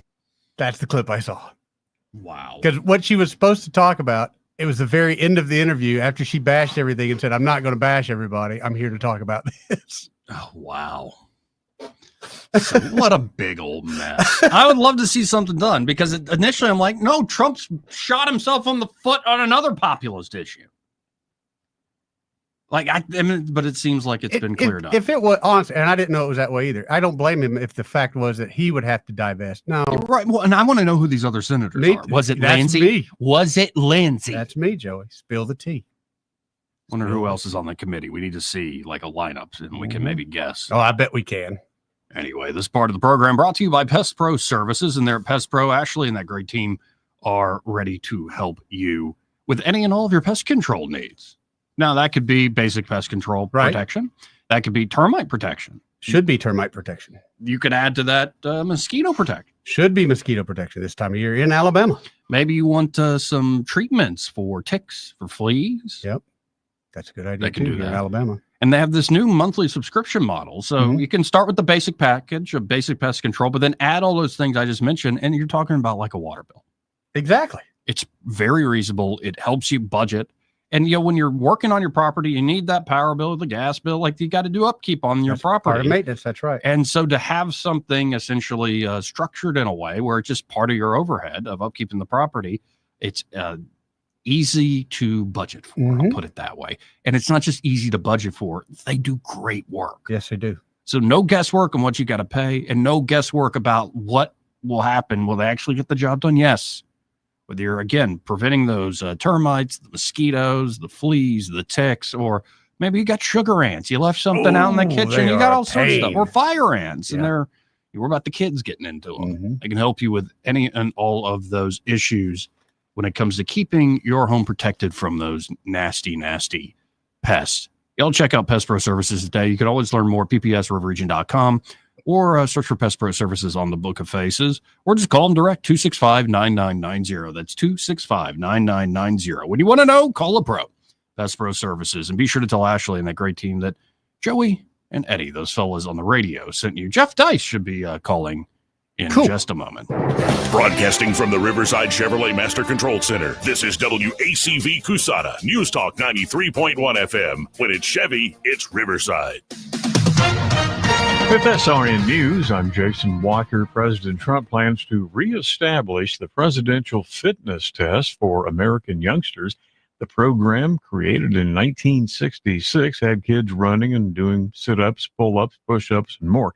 It changed in 2012 to focus more on individual health and athletic feats. China's cyberspace regulators have summoned NVIDIA over security concerns about its H20 chips. They claim the chips can be tracked and turned off remotely. President Trump says Canada's announcement that it will recognize a Palestinian state will make it, quote, very hard for the United States to reach a trade agreement with Ottawa. City official in Danville, Virginia, has suffered burns when a man brushed into his office and set him on fire. This is SRN News. Sleep Financial Group is not a law firm. Hi, I'm Chuck McDowell, the timeshare cancellation guy. In 2011, I founded Wesley Financial Group with one goal in mind, to help honest folks out of their timeshares permanently. Today, I run Wesley with my two sons, a real family business, treating every client and every employee like we'd want our own family treated. That philosophy has helped us grow into the largest, most trusted timeshare cancellation company in the United States. Fortune magazine even recognized us as one of the best places to work. Why? Because we genuinely care. In fact, some of our former clients were so moved by their experience working with us, they joined our team so they could help others to timeshare freedom. If you're stuck in a timeshare, give us a call. Let our family help your family. Call Wesley now for your free timeshare exit kit. 800-226-5454. That's 800-226-5454. 800-226-5454. The Rich Thomas Weather Network, brought to you by Montgomery Paint and Body. From little fender benders to total body repair, MPB will fix it good as new, maybe better. For 4 decades, the Turner family has been getting you back on the road. Call 279-7325. Rich Thomas Weather. Well, hi, everybody. Not much new to tell you. The heat advisory remains in effect at least through today. Dangerous heat indices 105 to 110. Actual high temperature at least in the middle 90s. Lows at night in the mid to upper 70s. There will be scattered to numerous random showers and thunderstorms on the radar here and there. Not every town will get one. Some of the storms could be strong. They fade out at night, and that risk will continue right on through the weekend. Perhaps a little break in the temperatures by about Sunday with highs in the 80s. From the Blue Water Weather Center, this is Rich Thomas. Whether you're buying a home or auto or consolidating debt, CB&S Bank's personal loans get you where you need to go. Go to cbsbank.com to find a location near you or apply online today. All loans subject to credit approval, member FDIC and equal housing lender. 1819 News. U.S. Senator Katie Britt says that the sudden interest in the Jeffrey Epstein documents by Democrats in Congress doesn't make up for the years of silence and willful ignorance of what Epstein was engaging in for decades. Britt was on ABC News when she was asked about working with Democrats to provide more transparency in this matter for Americans. Well, Lindsay, I find it interesting that Democrats care about this at all, because last time I checked, they were in charge for the last 4 years, and I can't seem to find any of them that were speaking up or compelling their own DOJ or their president of their own party to do this very same thing. So they don't have a lot of standing in my mind with regards to this. However, I do know many Republicans who have been talking about this and looking for transparency for the American people. I'm going to work with those people to continue to try to provide that, and believe the administration is as well. I'll be back with more Alabama stories after this. Did you know that 70% of people experience a potentially traumatic event in their lifetime, and that 6 out of every 100 adults face PTSD every day? Help us bring hope to these survivors by signing up for your Alabama Distinctive PTSD Awareness license plate today. The great thing is you can sign up no matter when your current plate renews, and the first year is complimentary. All you need is your VIN number on hand. Drive awareness, drive hope, and customize your plate today at atease.org. The search is on in Huntsville for whomever vandalized a local car dealership. The 15 brand new cars at Landers McClarty had busted windows, slashed tires, and scratches along their sides. The damage is estimated at $100,000. Detectives in Demopolis say that new information has led to the reopening of an unsolved homicide that occurred in 2017. Shannon Steele was found shot to death in her apartment on Queensberry Lane. Demopolis police are now asking the public to come forward and share any tips they might have on this case. I'm Andrea Tice. For more news affecting Alabamians, go to 1819news.com. And while you're there, subscribe to the daily newsletter. This hour of News and Views is brought to you by our good friends at Cole Plumbing, 279-8919. Cole Plumbing is number one in the number two business. You don't have to dig a hole. They have proprietary pipelining technology. Ask them about their tankless water heaters. Remember, when you have trouble with your bowl, call on Cole. The views and opinions of the following program are solely those of the host and other contributors. These do not necessarily represent those of Liberty Acquisitions 825, Blue Water Broadcasting, its management, staff, or any advertisers.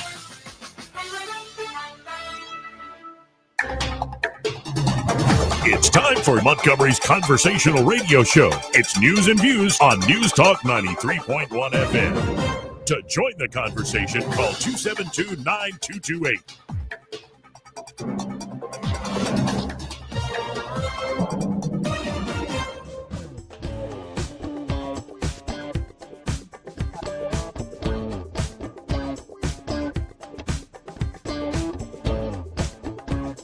Final hour here of the program. And as promised, joining us now, we have Jeff Tice, former chief of staff for Congressman Ron Paul, president of the Mises Institute for about a decade. He is now with great group Monetary Metals. Jeff, how you doing this afternoon? Hello, Joey. Doing well. How are you? Good. Very good. In the previous segment, before we hit the top of our break, we were getting into this whole stock trading ban that Josh Hawley and a few Democrats, looks like a lot of the Republican senators don't want to touch this, feeding even misinformation to Trump on it. What is your take on members of Congress trading securities and trading stock? Well, it's a very situation because let's recall the congressional salary is about $175,000 per year. And that includes having to maintain, in most cases, a pretty expensive second residency in Washington, in terms of an apartment or condo or something like that. And yet, if you look at the balance sheets of various members of Congress, they tend to grow quite radically during their time in D.C. We're not talking always about people who were wealthy beforehand, like, a Tommy Tuberville was a fairly wealthy guy before he got there. We're talking about rank and file members of Congress who don't have a ton of money, who are not married to some super wealthy person like Nancy Pelosi, but nonetheless, their net worths grow exponentially. So I think that's the problem. The issue is, do we want to impose limits on what members of Congress do and then presumably deteriorate the potential class of politicians even further? In other words, people who are successful in life will have even less interest in running for Congress. I'm not sure I have an answer. Now, how do some of these folks that aren't already wealthy, aren't that connected, I guess, get the contacts? Is it like they send a legislative staffer to go talk to their broker? They're not doing it directly, or it's through a family member? How does the inside info end up in an actual trade? Well, unless a member of Congress has a particular lobbyist, friend with some insight, or unless they sit on a particular committee, I'm not sure they're really getting all that much inside information on companies themselves.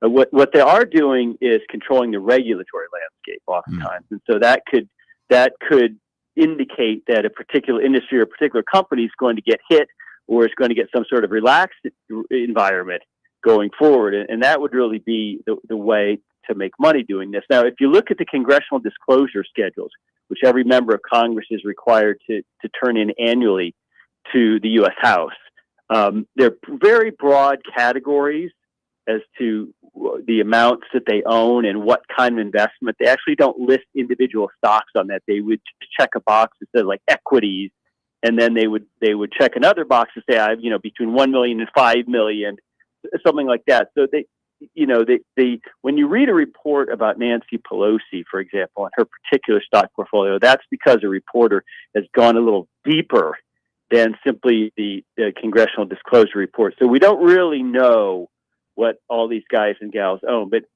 here's the thing: is the bigger picture is just trading on public office, right? Yeah. And this can take place while you're in, and this can even take place while you're out. Now, Harry Truman, when he left the White House, is penniless. Had to move into his mother-in-law's house with his wife.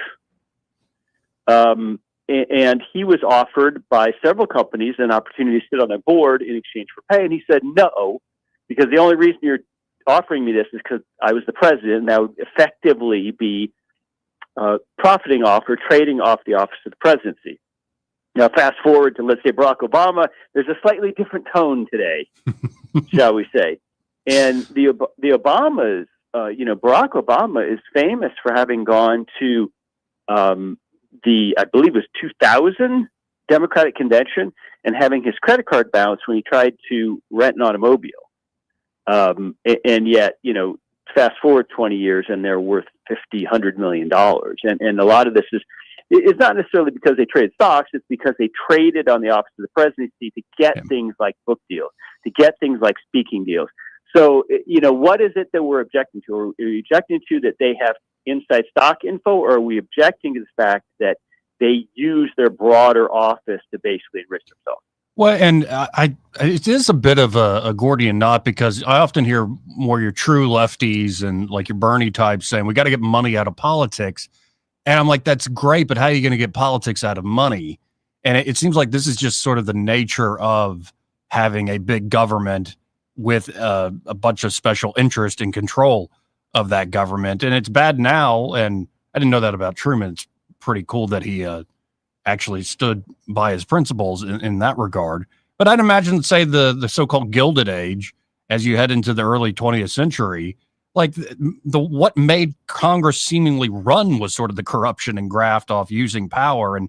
And so my only solution would be you really shrink and limit the powers of the government, if even to the point of not existing. Else you're always going to get people using power to sort of extort folks, as well as folks buying off politicians. But I think it's kind of a two-way street there. Well, sure. It's about the power in government. You're always going to have certain people attracted to that as a currency unto itself. But look, there are arguments that I'm sympathetic to them. Maybe members of Congress should be paid $500,000 so that you would get a higher caliber of candidate, a more competent, maybe a more successful person in life, maybe a person who was already wealthy and retired, in order to say, hey, that the people that in Congress don't need to go out and sort of graft on it. They're actually pretty handsomely paid, and the idea being that right now our most competent people, our most high achieving, high success people, oftentimes are out to leave their job or their career and to go make $175,000 and deal with everything you have to deal with, traveling back and forth, being away from family, all the acrimony and rancor. It's not really that attractive of a job for highly successful people. And so what you get instead are people who really have just sort of hung around state and local government. Maybe they've had some positions at the city or county level, and they run for state office and they lose a couple times and they finally win. And you just hang around long enough and you get to Washington, D.C. And that's not who we want. Again, folks, talking to Jeff Deist. Now, Senator Tuberville, who probably very soon be Governor Tuberville, at least in the next year or so, he has been tweeting constantly, today's a good day to fire Jerome Powell. I would love it if Senator Tuberville would say, today's a good day to end the Fed. But what do you make of this? Is it just a pressure campaign on Powell, or It seems like more and more folks are looking at the Federal Reserve going, wait, y'all are spending what on new buildings? Why do y'all have all this power and control? Oh, I was astonished at the numbers thrown out to renovate the Eccles building, which is the Fed headquarters there on Independence Avenue in Washington, D.C. Let me just say that number started with a B, billion, not M, million. And I was like, my God, what are they putting in that building? But at any rate, look, I don't think firing Jerome Powell does anything. The reason they want to fire Jerome Powell is because Trump wants short-term overnight interest rates lowered. They're already, 4-ish, even below 4-ish%. So there's not a whole lot of room to lower them, at least by historical standards. And so I don't think that solves anything. I think getting more debt and cheaper debt is the last thing America needs, even at, whether we're talking about the government level or whether we're talking about private debt by individuals, households, businesses, corporations. I don't think, a weakening the currency in the sense that it pays less interest to save it, I don't think is what's needed at all. I think quite the opposite. I mean, Joe, you can go talk to your grandfather, and you will find out that for most of American history, but certainly most of the 20th century, standard borrowing rates for, I guess we can call them prime borrowers, or people with good credit for houses and cars and all that, was well into the double digits, and it was oftentimes over 15%. And if your grandfather had a mortgage in the late 70s, early 80s, it was probably more like 18, 19, even 20%. So the idea that interest rates should be 3, 4, 5% is an absolute anomaly historically. And what it does is it turns us into a nation that runs on debt as opposed to a nation that runs on savings, because when it only costs 3% to borrow, you also only get 3% to save. And we've forgotten that. Well, in an ideal world, how should, say, interest rates be set? Is it like the whole idea of a real pool of savings and people's willingness to invest that, to loan that out? Or, I mean, I look at the constant, the noise around the Federal Reserve, and every time Jerome Powell does his press conference, you got people reading body language. You got people just trying to, it's like, just cut open a sheep and read the entrails. Why don't you? It's so over the top. It seems like this is not a scientific system, and it's certainly not a apolitical system as much as they try to present it that way. No, it's inordinately political and far more powerful than it should be. The idea that, like you said, people are sitting around waiting breathlessly for the next Fed press conference or interpreting his body language, I think it's a sign that this whole thing's out of control. We shouldn't be thinking about money. We shouldn't be talking about money. We shouldn't be having conferences about money. Even amongst economists, it used to be that monetary policy was like the boring, wonkish subfield. Money is not supposed to be a political thing. It's not supposed to be an issue. It's not supposed to be interesting. It's just supposed to sit there and hold value and let you go buy a Coke. And it's really, I think it's kind of absurd to see the politicization of money. And it's sad to me because we've taken something that society ought to, understand and enjoy, which is a good, strong, stable dollar. Used to say, good is gold. The Swiss franc used to be considered the global calling card of the Swiss, for example. And we've turned it into this political football. And I really hate that. I think it's bad for America. Yeah, I guess you could say the best fiat currency in the last century was the U.S. dollar. And over that same century, it's lost, 99% of its value.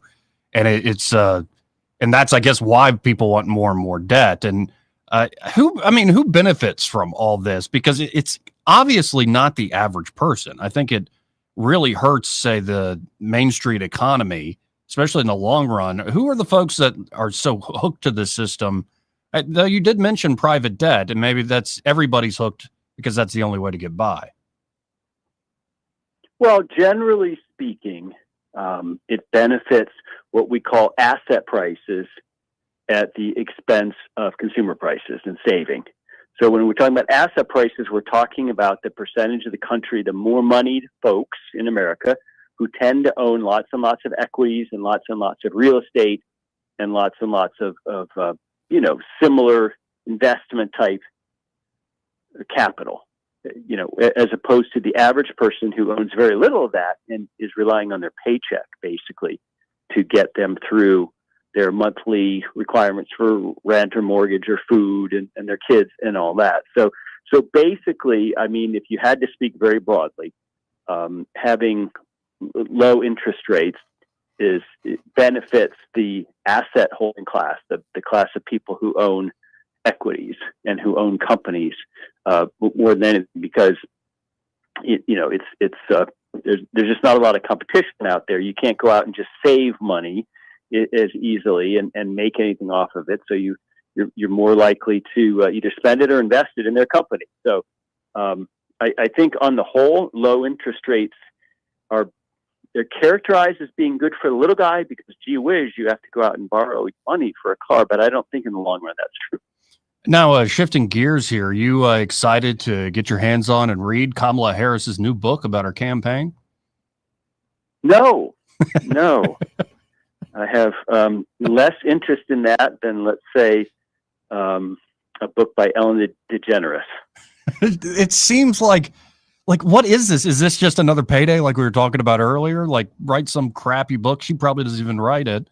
And then have some nonprofits buy it up and nobody actually reads it. Well, it'd be interesting. I'm hearing differing things about whether she is indeed going to run for governor of California after Gavin Newsom's termed out. And were she to do so and then lose, there'd be a very interesting parallel to Richard Nixon, who, of course, in 1960, allegedly, it was very close, allegedly lost the presidential election to John F. Kennedy Jr., and then declared himself out of politics, went home to California with his tail between his legs, and lost badly in 1962 to Jerry Brown's father. And everyone thought, oh my gosh, after losing to the presidency and then losing the governor's race in California, Richard Nixon absolutely done.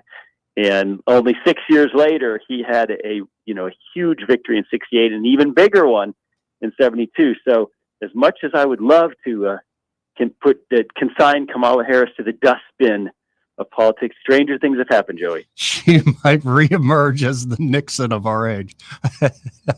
She's got some Nixonian qualities, I must say. Yes, she does.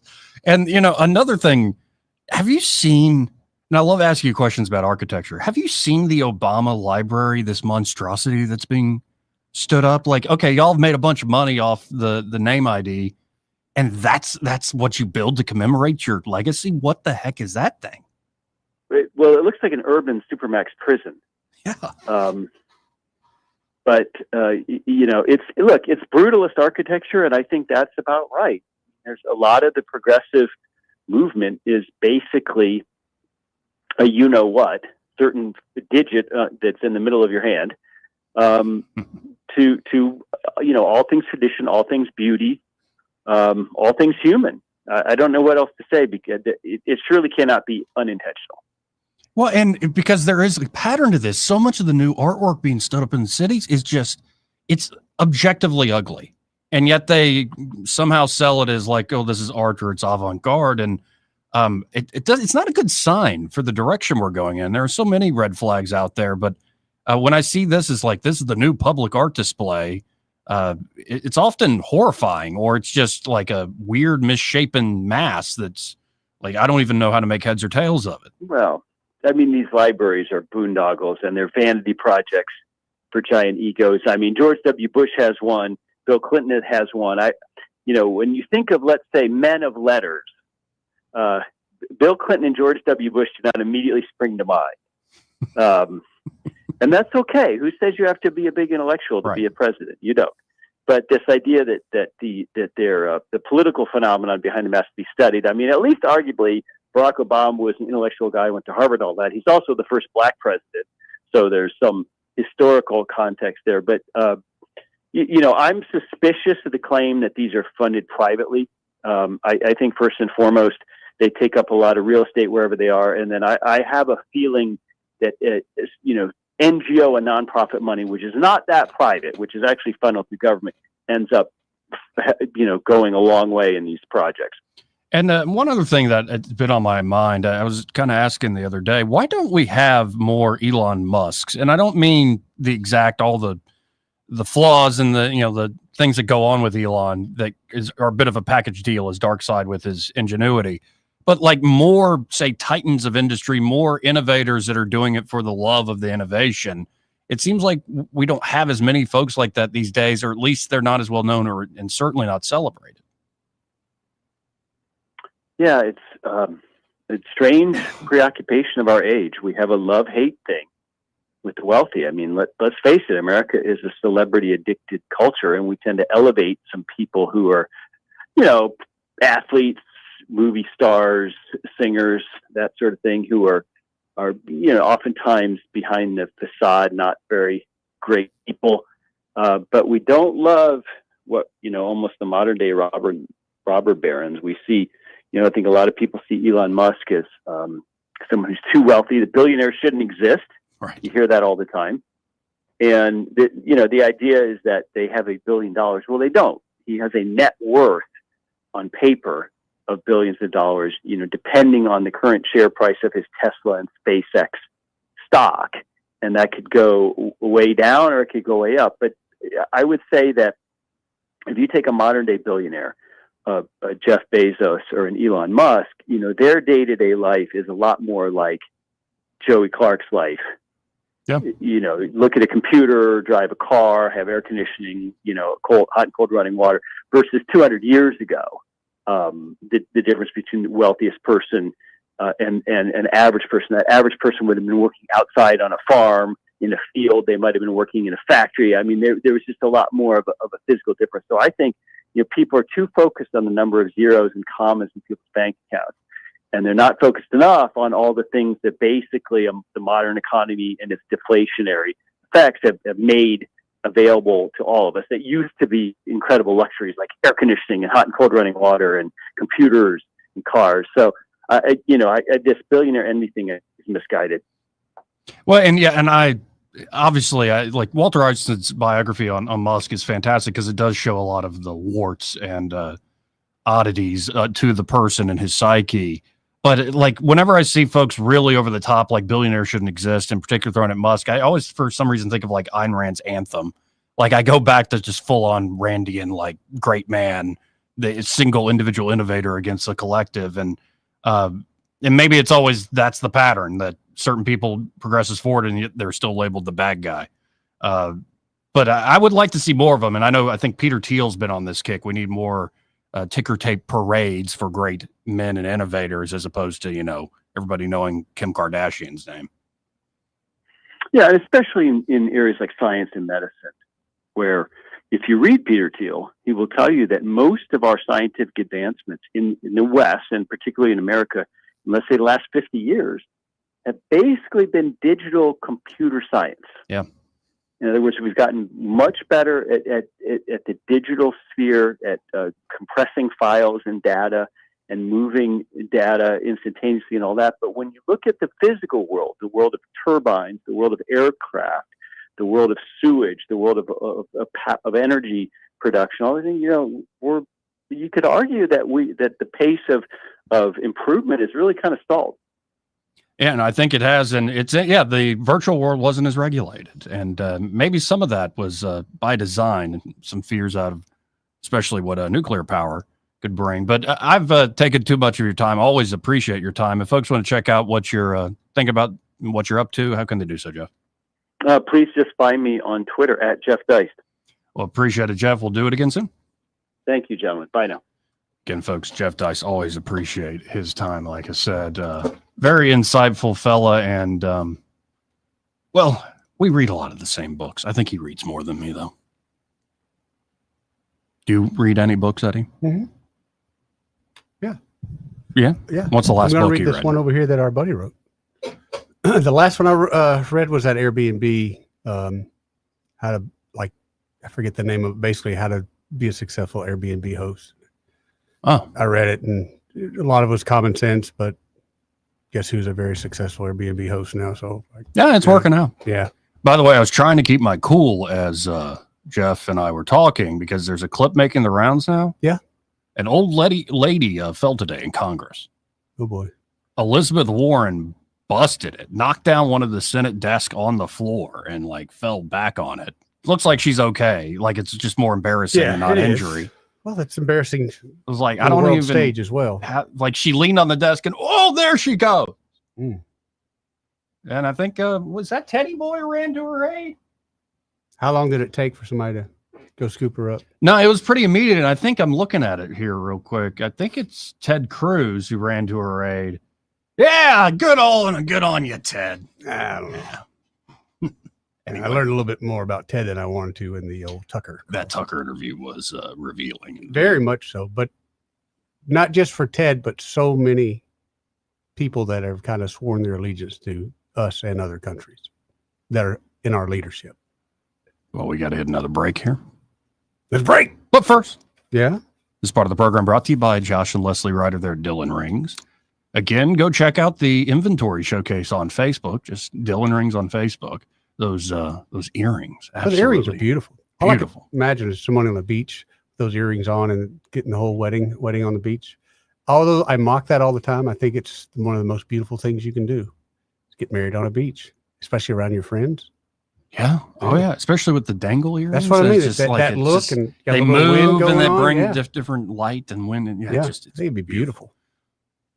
Jinx. Yeah. But they can also help you with things like repairs, including watch repair. Yes. Battery replacement. Yes. Okay. They can also do spa treatments. Say you got a favorite piece of jewelry, you wear it all the time, but it kind of looks like you've been wearing it every day for years. Plus, if you think about it, you wear that jewelry every day for years, it gets kind of gross. Right. To be honest. What if it could shine and shimmer like it's brand new? All over again. Clean it up. That's what a spa treatment does for you there at Dylan Rings.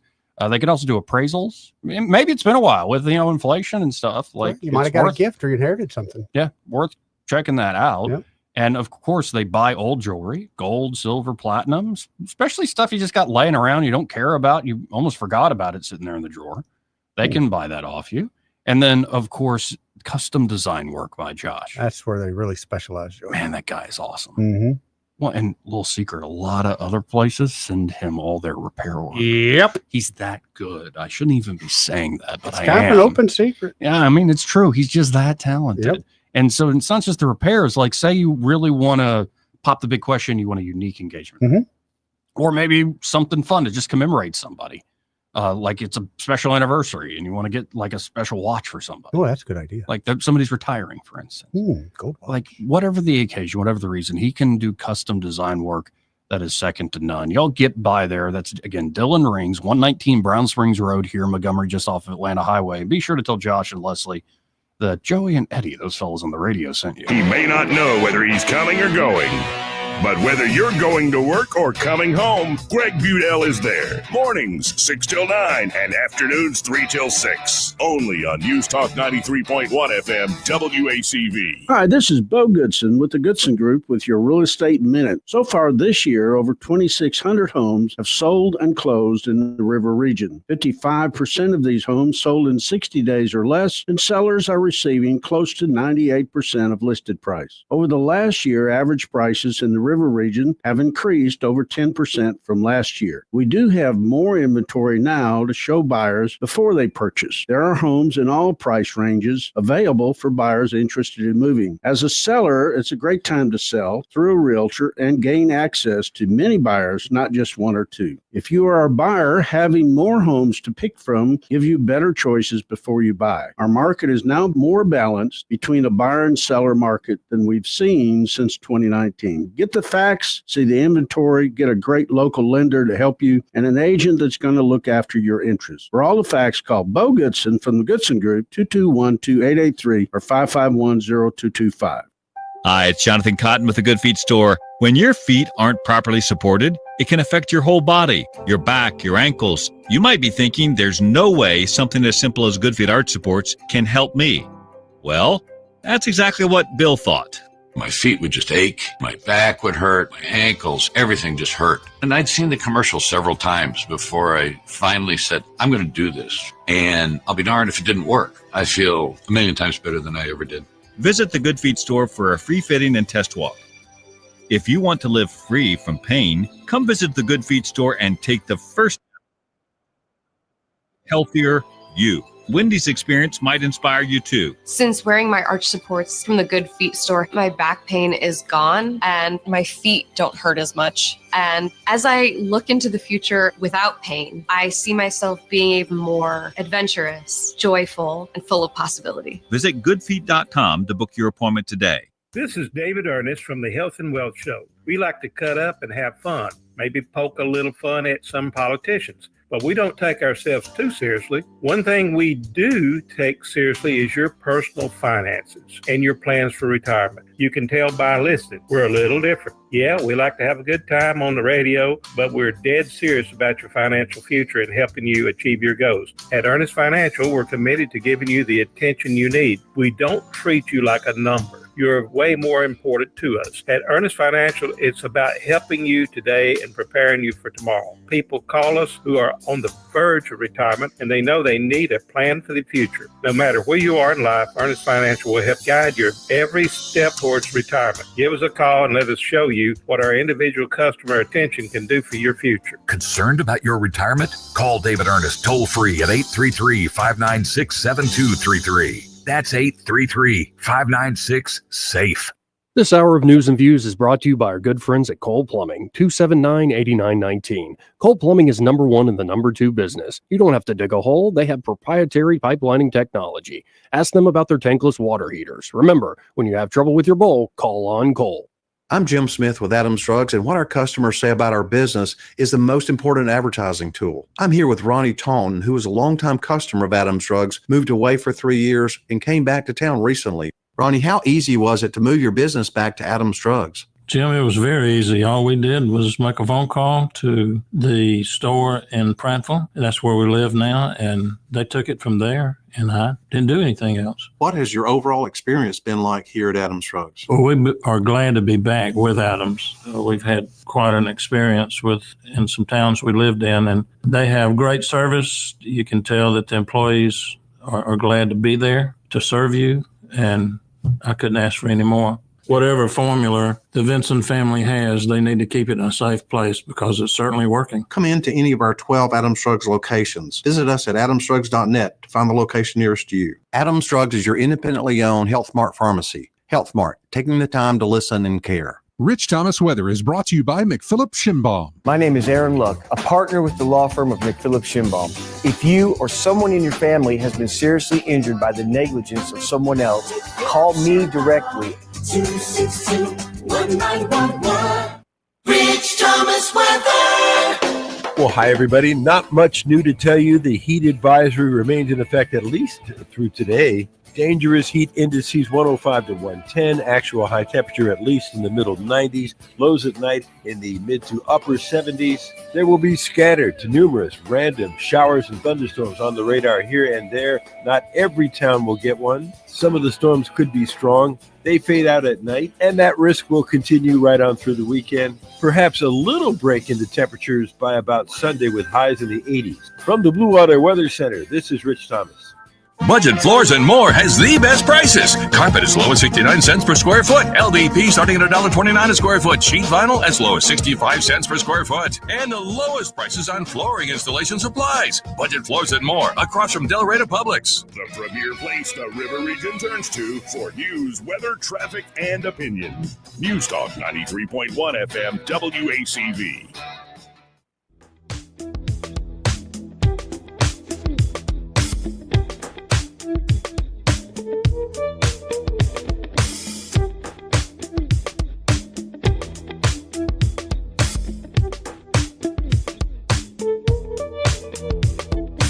Joey Clark. So today we've had Nancy Pelosi called out. Yes. We've had Elizabeth Warren tip over. She okay? Yeah, she's all right. If she's hurt from that fall, well, then she must be an old woman.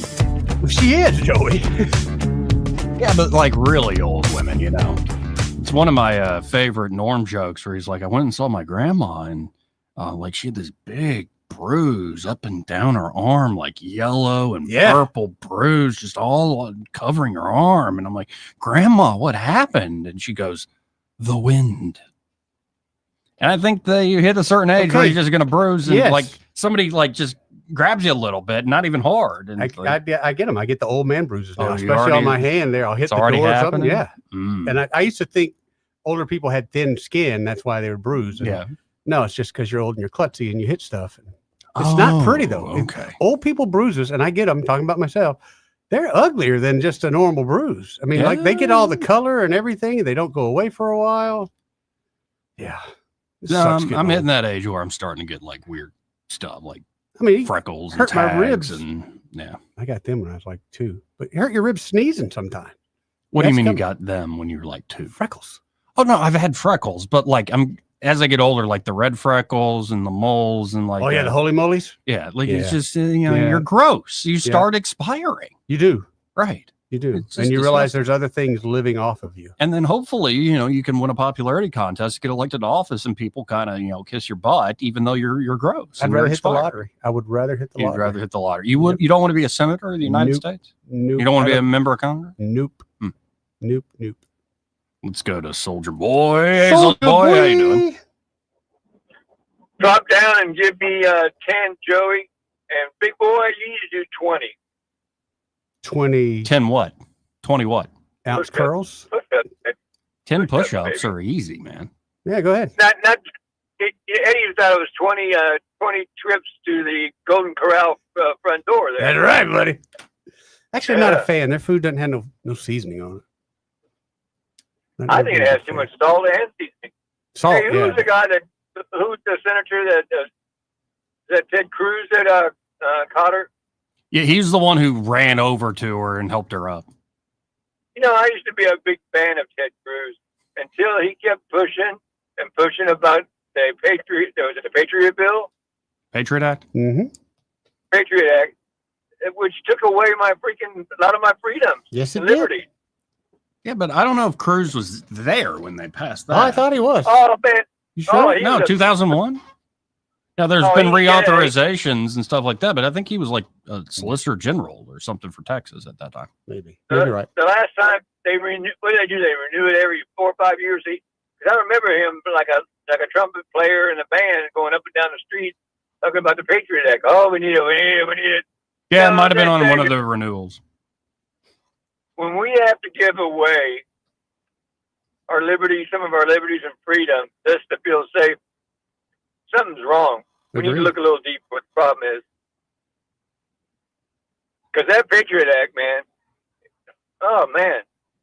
I bet you Trump was a big fan of the Patriot Act. Who was that? Was it the FISA bill? FISA courts. Yeah, but Man, Trump signed renewals. Sure did. Boy, did they screw him over. Everybody just presenting fake stuff. Judges just signing anything. Boom, boom, boom, boom.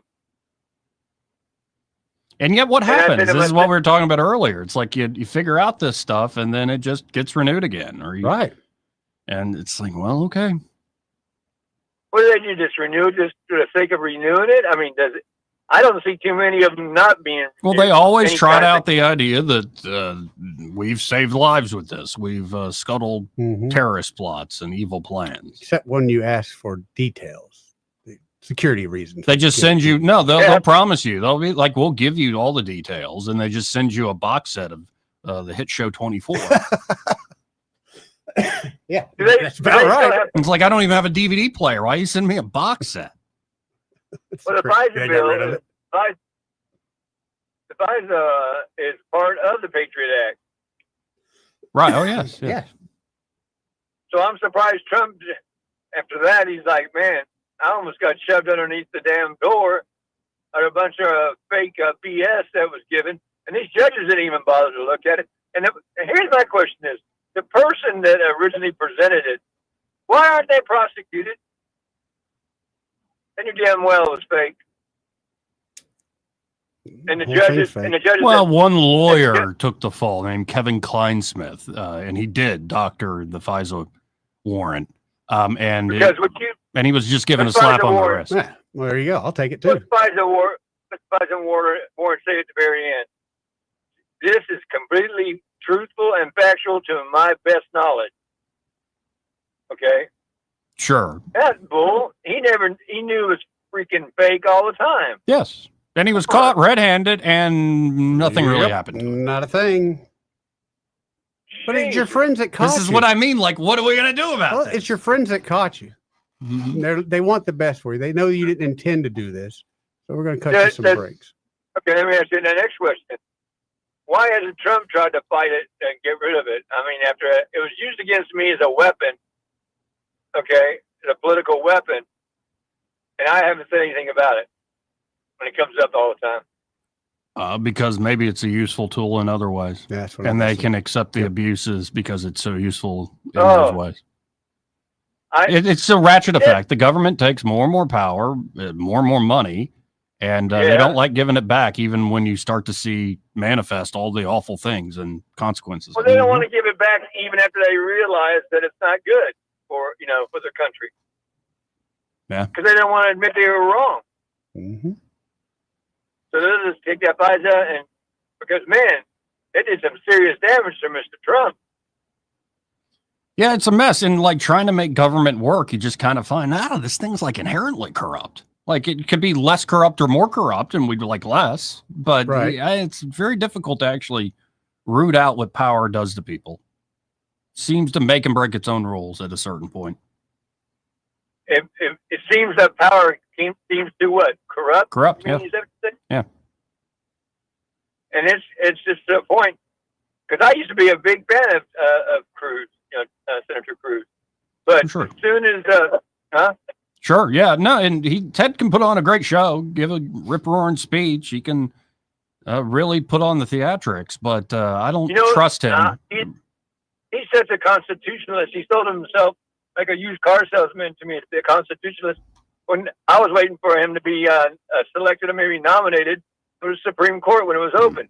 But no, they stayed away from him because they knew more than I did. Yep. Yeah, there are very few up there who I trust, and it doesn't mean I believe everything they say. It means I trust them to be them and very consistent. So Mike Lee comes to mind. He always seems like a solid, pretty consistent guy, even when I disagree with him. Rand Paul's another one.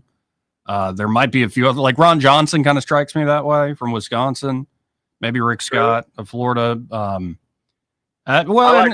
straight up, Tuberville has been very true to himself, and I'll give that to Senator Britt as well. But she's definitely more of an operator than I like Josh Hawley.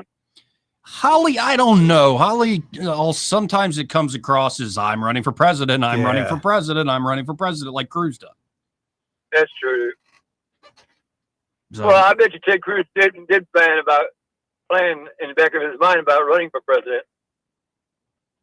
Sure, he might have. And well, they say every time a senator combs their hair, they get thoughts of running for president in their eyes. Is the former, the current governor of Florida, DeSantis, is he going to run for president next term? Probably, yeah, probably. That's going to be a heck of a race. The post-Trump. You ain't lying.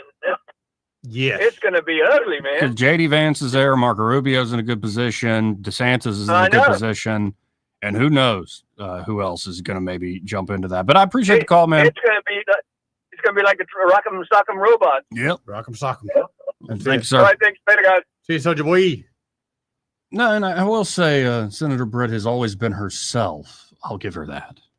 Yeah. And no, she's been actually pretty consistent of late on the Epstein stuff, which I very much like. I have no issue with her whatsoever. Whatsoever? She's a little too government for me, but Oh, they're honest I'm a disagreements. little bit too redneck for her, probably. So it's all good. No, she hasn't straight up lied to me. I'll say that. There's sometimes when you get folks, you're like, What'd she tell you about your hair? She didn't tell me anything about my hair. Okay, we're gonna test her. We're gonna test. We're gonna test her. So you want me to join the club of I put a bowl on my head? Oh, no, not at all. Is that not what you do? No. I go see some Asian lady and she. Yeah. Oh, yeah. Whatever. I was thinking, well, ask her. You have girlfriend? I have a Filipino. No, I don't even know who it is no more. Used to be a Filipino lady. You have wife? I have a girlfriend. Anyway, we'll ask her if we can get her in here. Recess is coming up, right? Yeah. I'm sure she'd love to come hang out with us. Join us in our fly-infested garage. I'm waiting for us to have a kegger in here. Good God. But anyway, we'll have her in here. We'll say, hey, Katie, have her general talking, and we do. And enjoy each other, and then say, Katie, what do you think of Joey's hair? And if she says anything, then that is a monstrosity. Then she has. Do you think my hair's a monstrosity? Right now, yes. I know what you're in the middle of, but you're in the middle of something. We need to either hurry up and finish it or the bowl around the head, one of the two. I know you're letting it grow out, but it's just not growing out fast enough for the rest of us. Or maybe the rest of y'all are like in poor taste. Maybe the rest of the world is poor taste. Or maybe my buddy Joey needs some barrettes for his hair. Hold his bangs back a little bit. Like I could put it behind my ears if I wanted. Don't do that. Don't do that? No, because you're going to head towards that bob thing again. No, I think no matter what I do, you're going to find a way to make fun of it. Yeah, probably. Yeah. I mean, yeah, that's what we do. Anyway, I was trying to set something up here where here Senator Britt was bringing up see, the there she whole is. Epstein thing. Thank you for bringing up my hair. I think it's luxury. Of course you do. Yes, I like it. Of course you do. Would you like me to go back to the hats? No. Okay. Summer's too hot for hats right now. Yeah, it is. But here she is kind of questioning why all of a sudden a certain group's all interested in the Epstein thing. Should the administration fulfill its promise to release all of the files? Yes, obviously, President Trump has said he wants transparency and accountability. We have seen in the Senate Appropriations Committee an amendment unanimously put on the appropriations bill to say that we want those released to Congress. So I believe that people will get answers, the answers that they want, and we're looking forward to having that for the American people. Would you be willing to work with Democrats in the Senate to compel the administration to release the files if they don't do it on their own? Well, Lindsay, I find it interesting that Democrats care about this at all, because last time I checked, they were in charge for the last 4 years, and I can't seem to find any of them that were speaking up or compelling their own DOJ or their president of their own party to do this very same thing. So they don't have a lot of standing in my mind with regards to this. However, I do know many Republicans who have been talking about this and looking for transparency for the American people. I'm going to work with those people to continue to try to provide that, and believe the administration is as well. Let's talk about the big, beautiful bill. No, I don't want to hear about that. Sure. No. It's beautiful. No, it's not. No, I agree with you on that. It's got some beautiful parts to it, but then it's got all the ugly parts too. And they don't talk about those. No, they don't, Joey. Why is that? I don't know, because they're trying to win a popularity contest all the time. This part of the program brought to you by Montgomery Men's Health. And they're at Montgomery Men's Health. They're ready to help you fellas out, especially if you just don't feel yourself. Yeah. And don't lie to yourself. Don't be like, oh, that's just getting, I'm just getting older. Seasonal. It's seasonal. Yeah. I'm just getting older. Yeah. You know, when the bees are buzzing, I just ain't in the mood. Right. No, that's like none of this is true. If you're feeling tired, sluggish, not like yourself, it's not inevitable. Low energy and performance issues can be fixed. Yep. Solutions do exist. And at Montgomery Men's Health, there's no guesswork, no gimmicks, no like this generic pill stuff. Like, let's just throw some generic pills at you. Right. That's for not a the high case price. there, man. No. They create personalized treatment plans. The urologist providers there will tailor solutions specifically to your body and goals.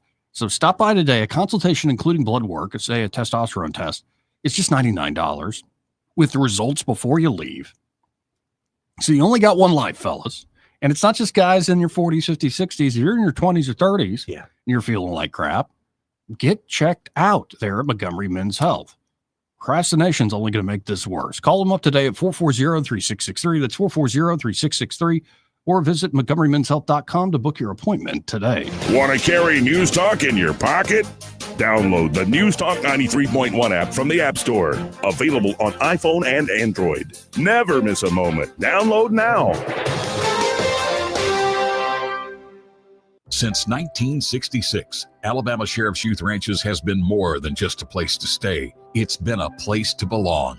For children facing hardships through no fault of their own, our ranches provide more than shelter. We offer a warm home, a loving family, and a future filled with hope. With open arms, we welcome these young hearts, giving them the love, structure, and guidance they need to heal, grow, and thrive in a warm Christian environment.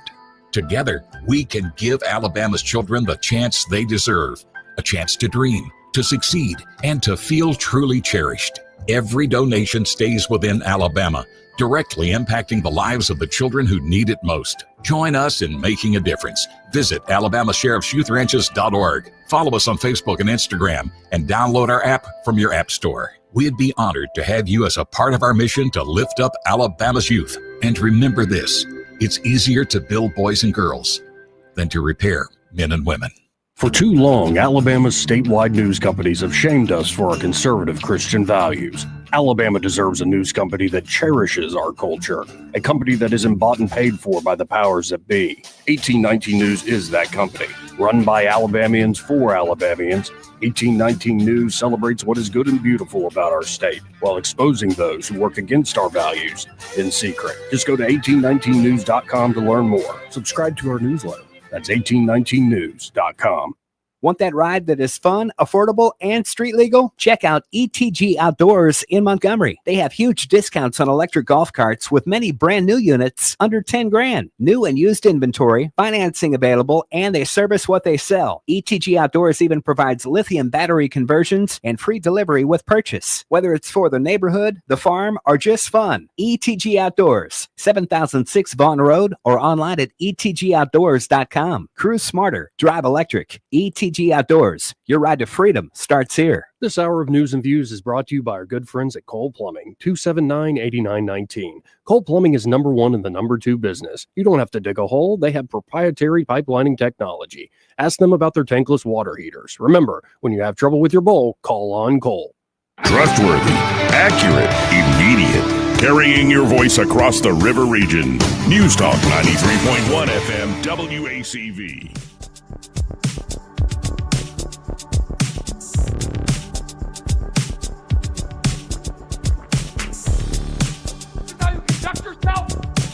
In a democracy. Joey Clark. Welcome back. Welcome back to the program. I'm your host, Joey Clark. Eddie was doing some research saying I reminded him of a movie character. It is. I thought it was a Zach Galifianakis guy, but it's not him. Guy in Hangover. Bradley Cooper? A little bit with the hair when you pull the hair back. I'll send you a picture. I swear. And I don't mean I thought it you were like trying to make fun of me. I'm not saying it in a like, hey, Joe, you looking sexy kind of way. Yeah, I'm just saying the it hair looked looks familiar. similar. Yeah. Okay. Yeah. No, Bradley Cooper. I mean, it's not let's be even the honest. looks of Bradley Cooper. Like that guy is apparently just an incredible person. It seems like he would be, Like to be he's just honest. a passionate, Yeah. incredible guy. It kind of makes me feel like, man, I'm a piece of crap. Like when you see just some of these folks that are like the Keanu Reeves thing.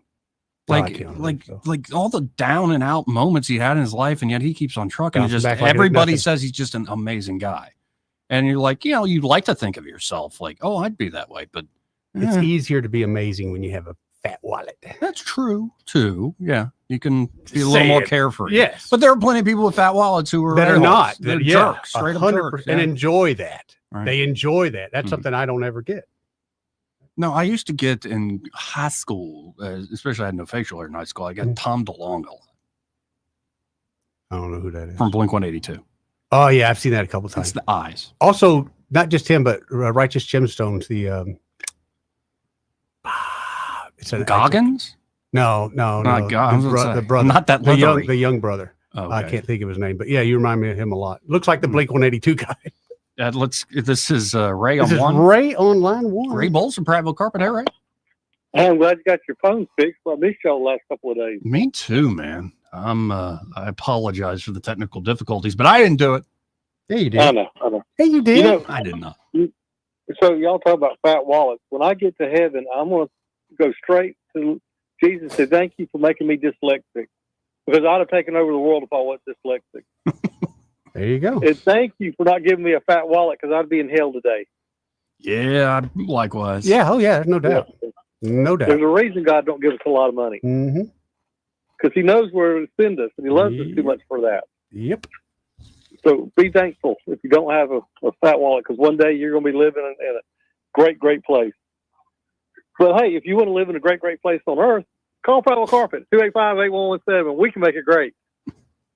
Again, that's 285-8117. And be sure to tell them that Ray Bowles, that fella on the radio, he's on the radio with Joey and Eddie. Right, right. He's that fella on the radio at the end of the show. He can make it great. Yeah, they do How'd it. you like that segue? That was awesome. That was great. That was great, man. We're doing You gotta give great. me that one. Amazing. That was a good one. I got Corey Stevens over here.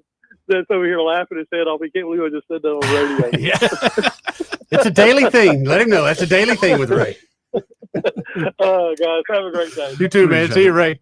Again, that's Ray Bowles of Private Carpet, 285-8117. Be sure to tell him that you heard him on the radio with Joey and Eddie. Let's go to, is this Woody? Yeah, it should be Woody on 3. Hey, Woody, how you doing? Hey, my brother, how are y'all? Pretty good. That guy you interviewed, is that Kiefer Sutherland? No, that was Jeff Tice. He kind of looks like that, don't he?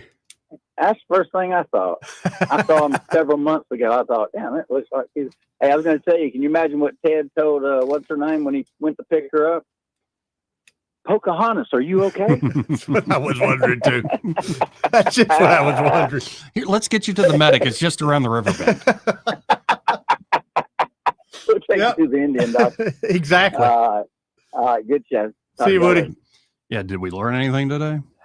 Yeah, but some things I'd really rather not learn. We learned our government is once again more corrupt than ever. Yeah. I'd rather not know that, Joey. I learned at the end of the day that you're just a hater. How am I hating? On the locks. Dude, I could grow that in a week and a half. No, you couldn't. It's time for my haircut. I got a again. sense your hair got poofy. Would get real poofy. Yeah, it does. Especially in this humidity. White Are you boy kidding me? fro. I do. I have a Jew fro. Bad. Yeah? Oh, big time. All right. Big time. Especially in this humidity. And it gets a little frizzy too. Mm-hmm. Yeah. Not a good look. I gotta be Have you honest. heard the Gilbert Gottfried joke about 2 old Jewish men sitting in the park? No. Yeah, I can't tell it on air. I'll tell you off air. Well, you'll stay tuned. Happy Hour, Greg Budelli's next. Broadcasting from the Riverside Chevrolet Master Control Center, this is WACV Cusana, News Talk 90.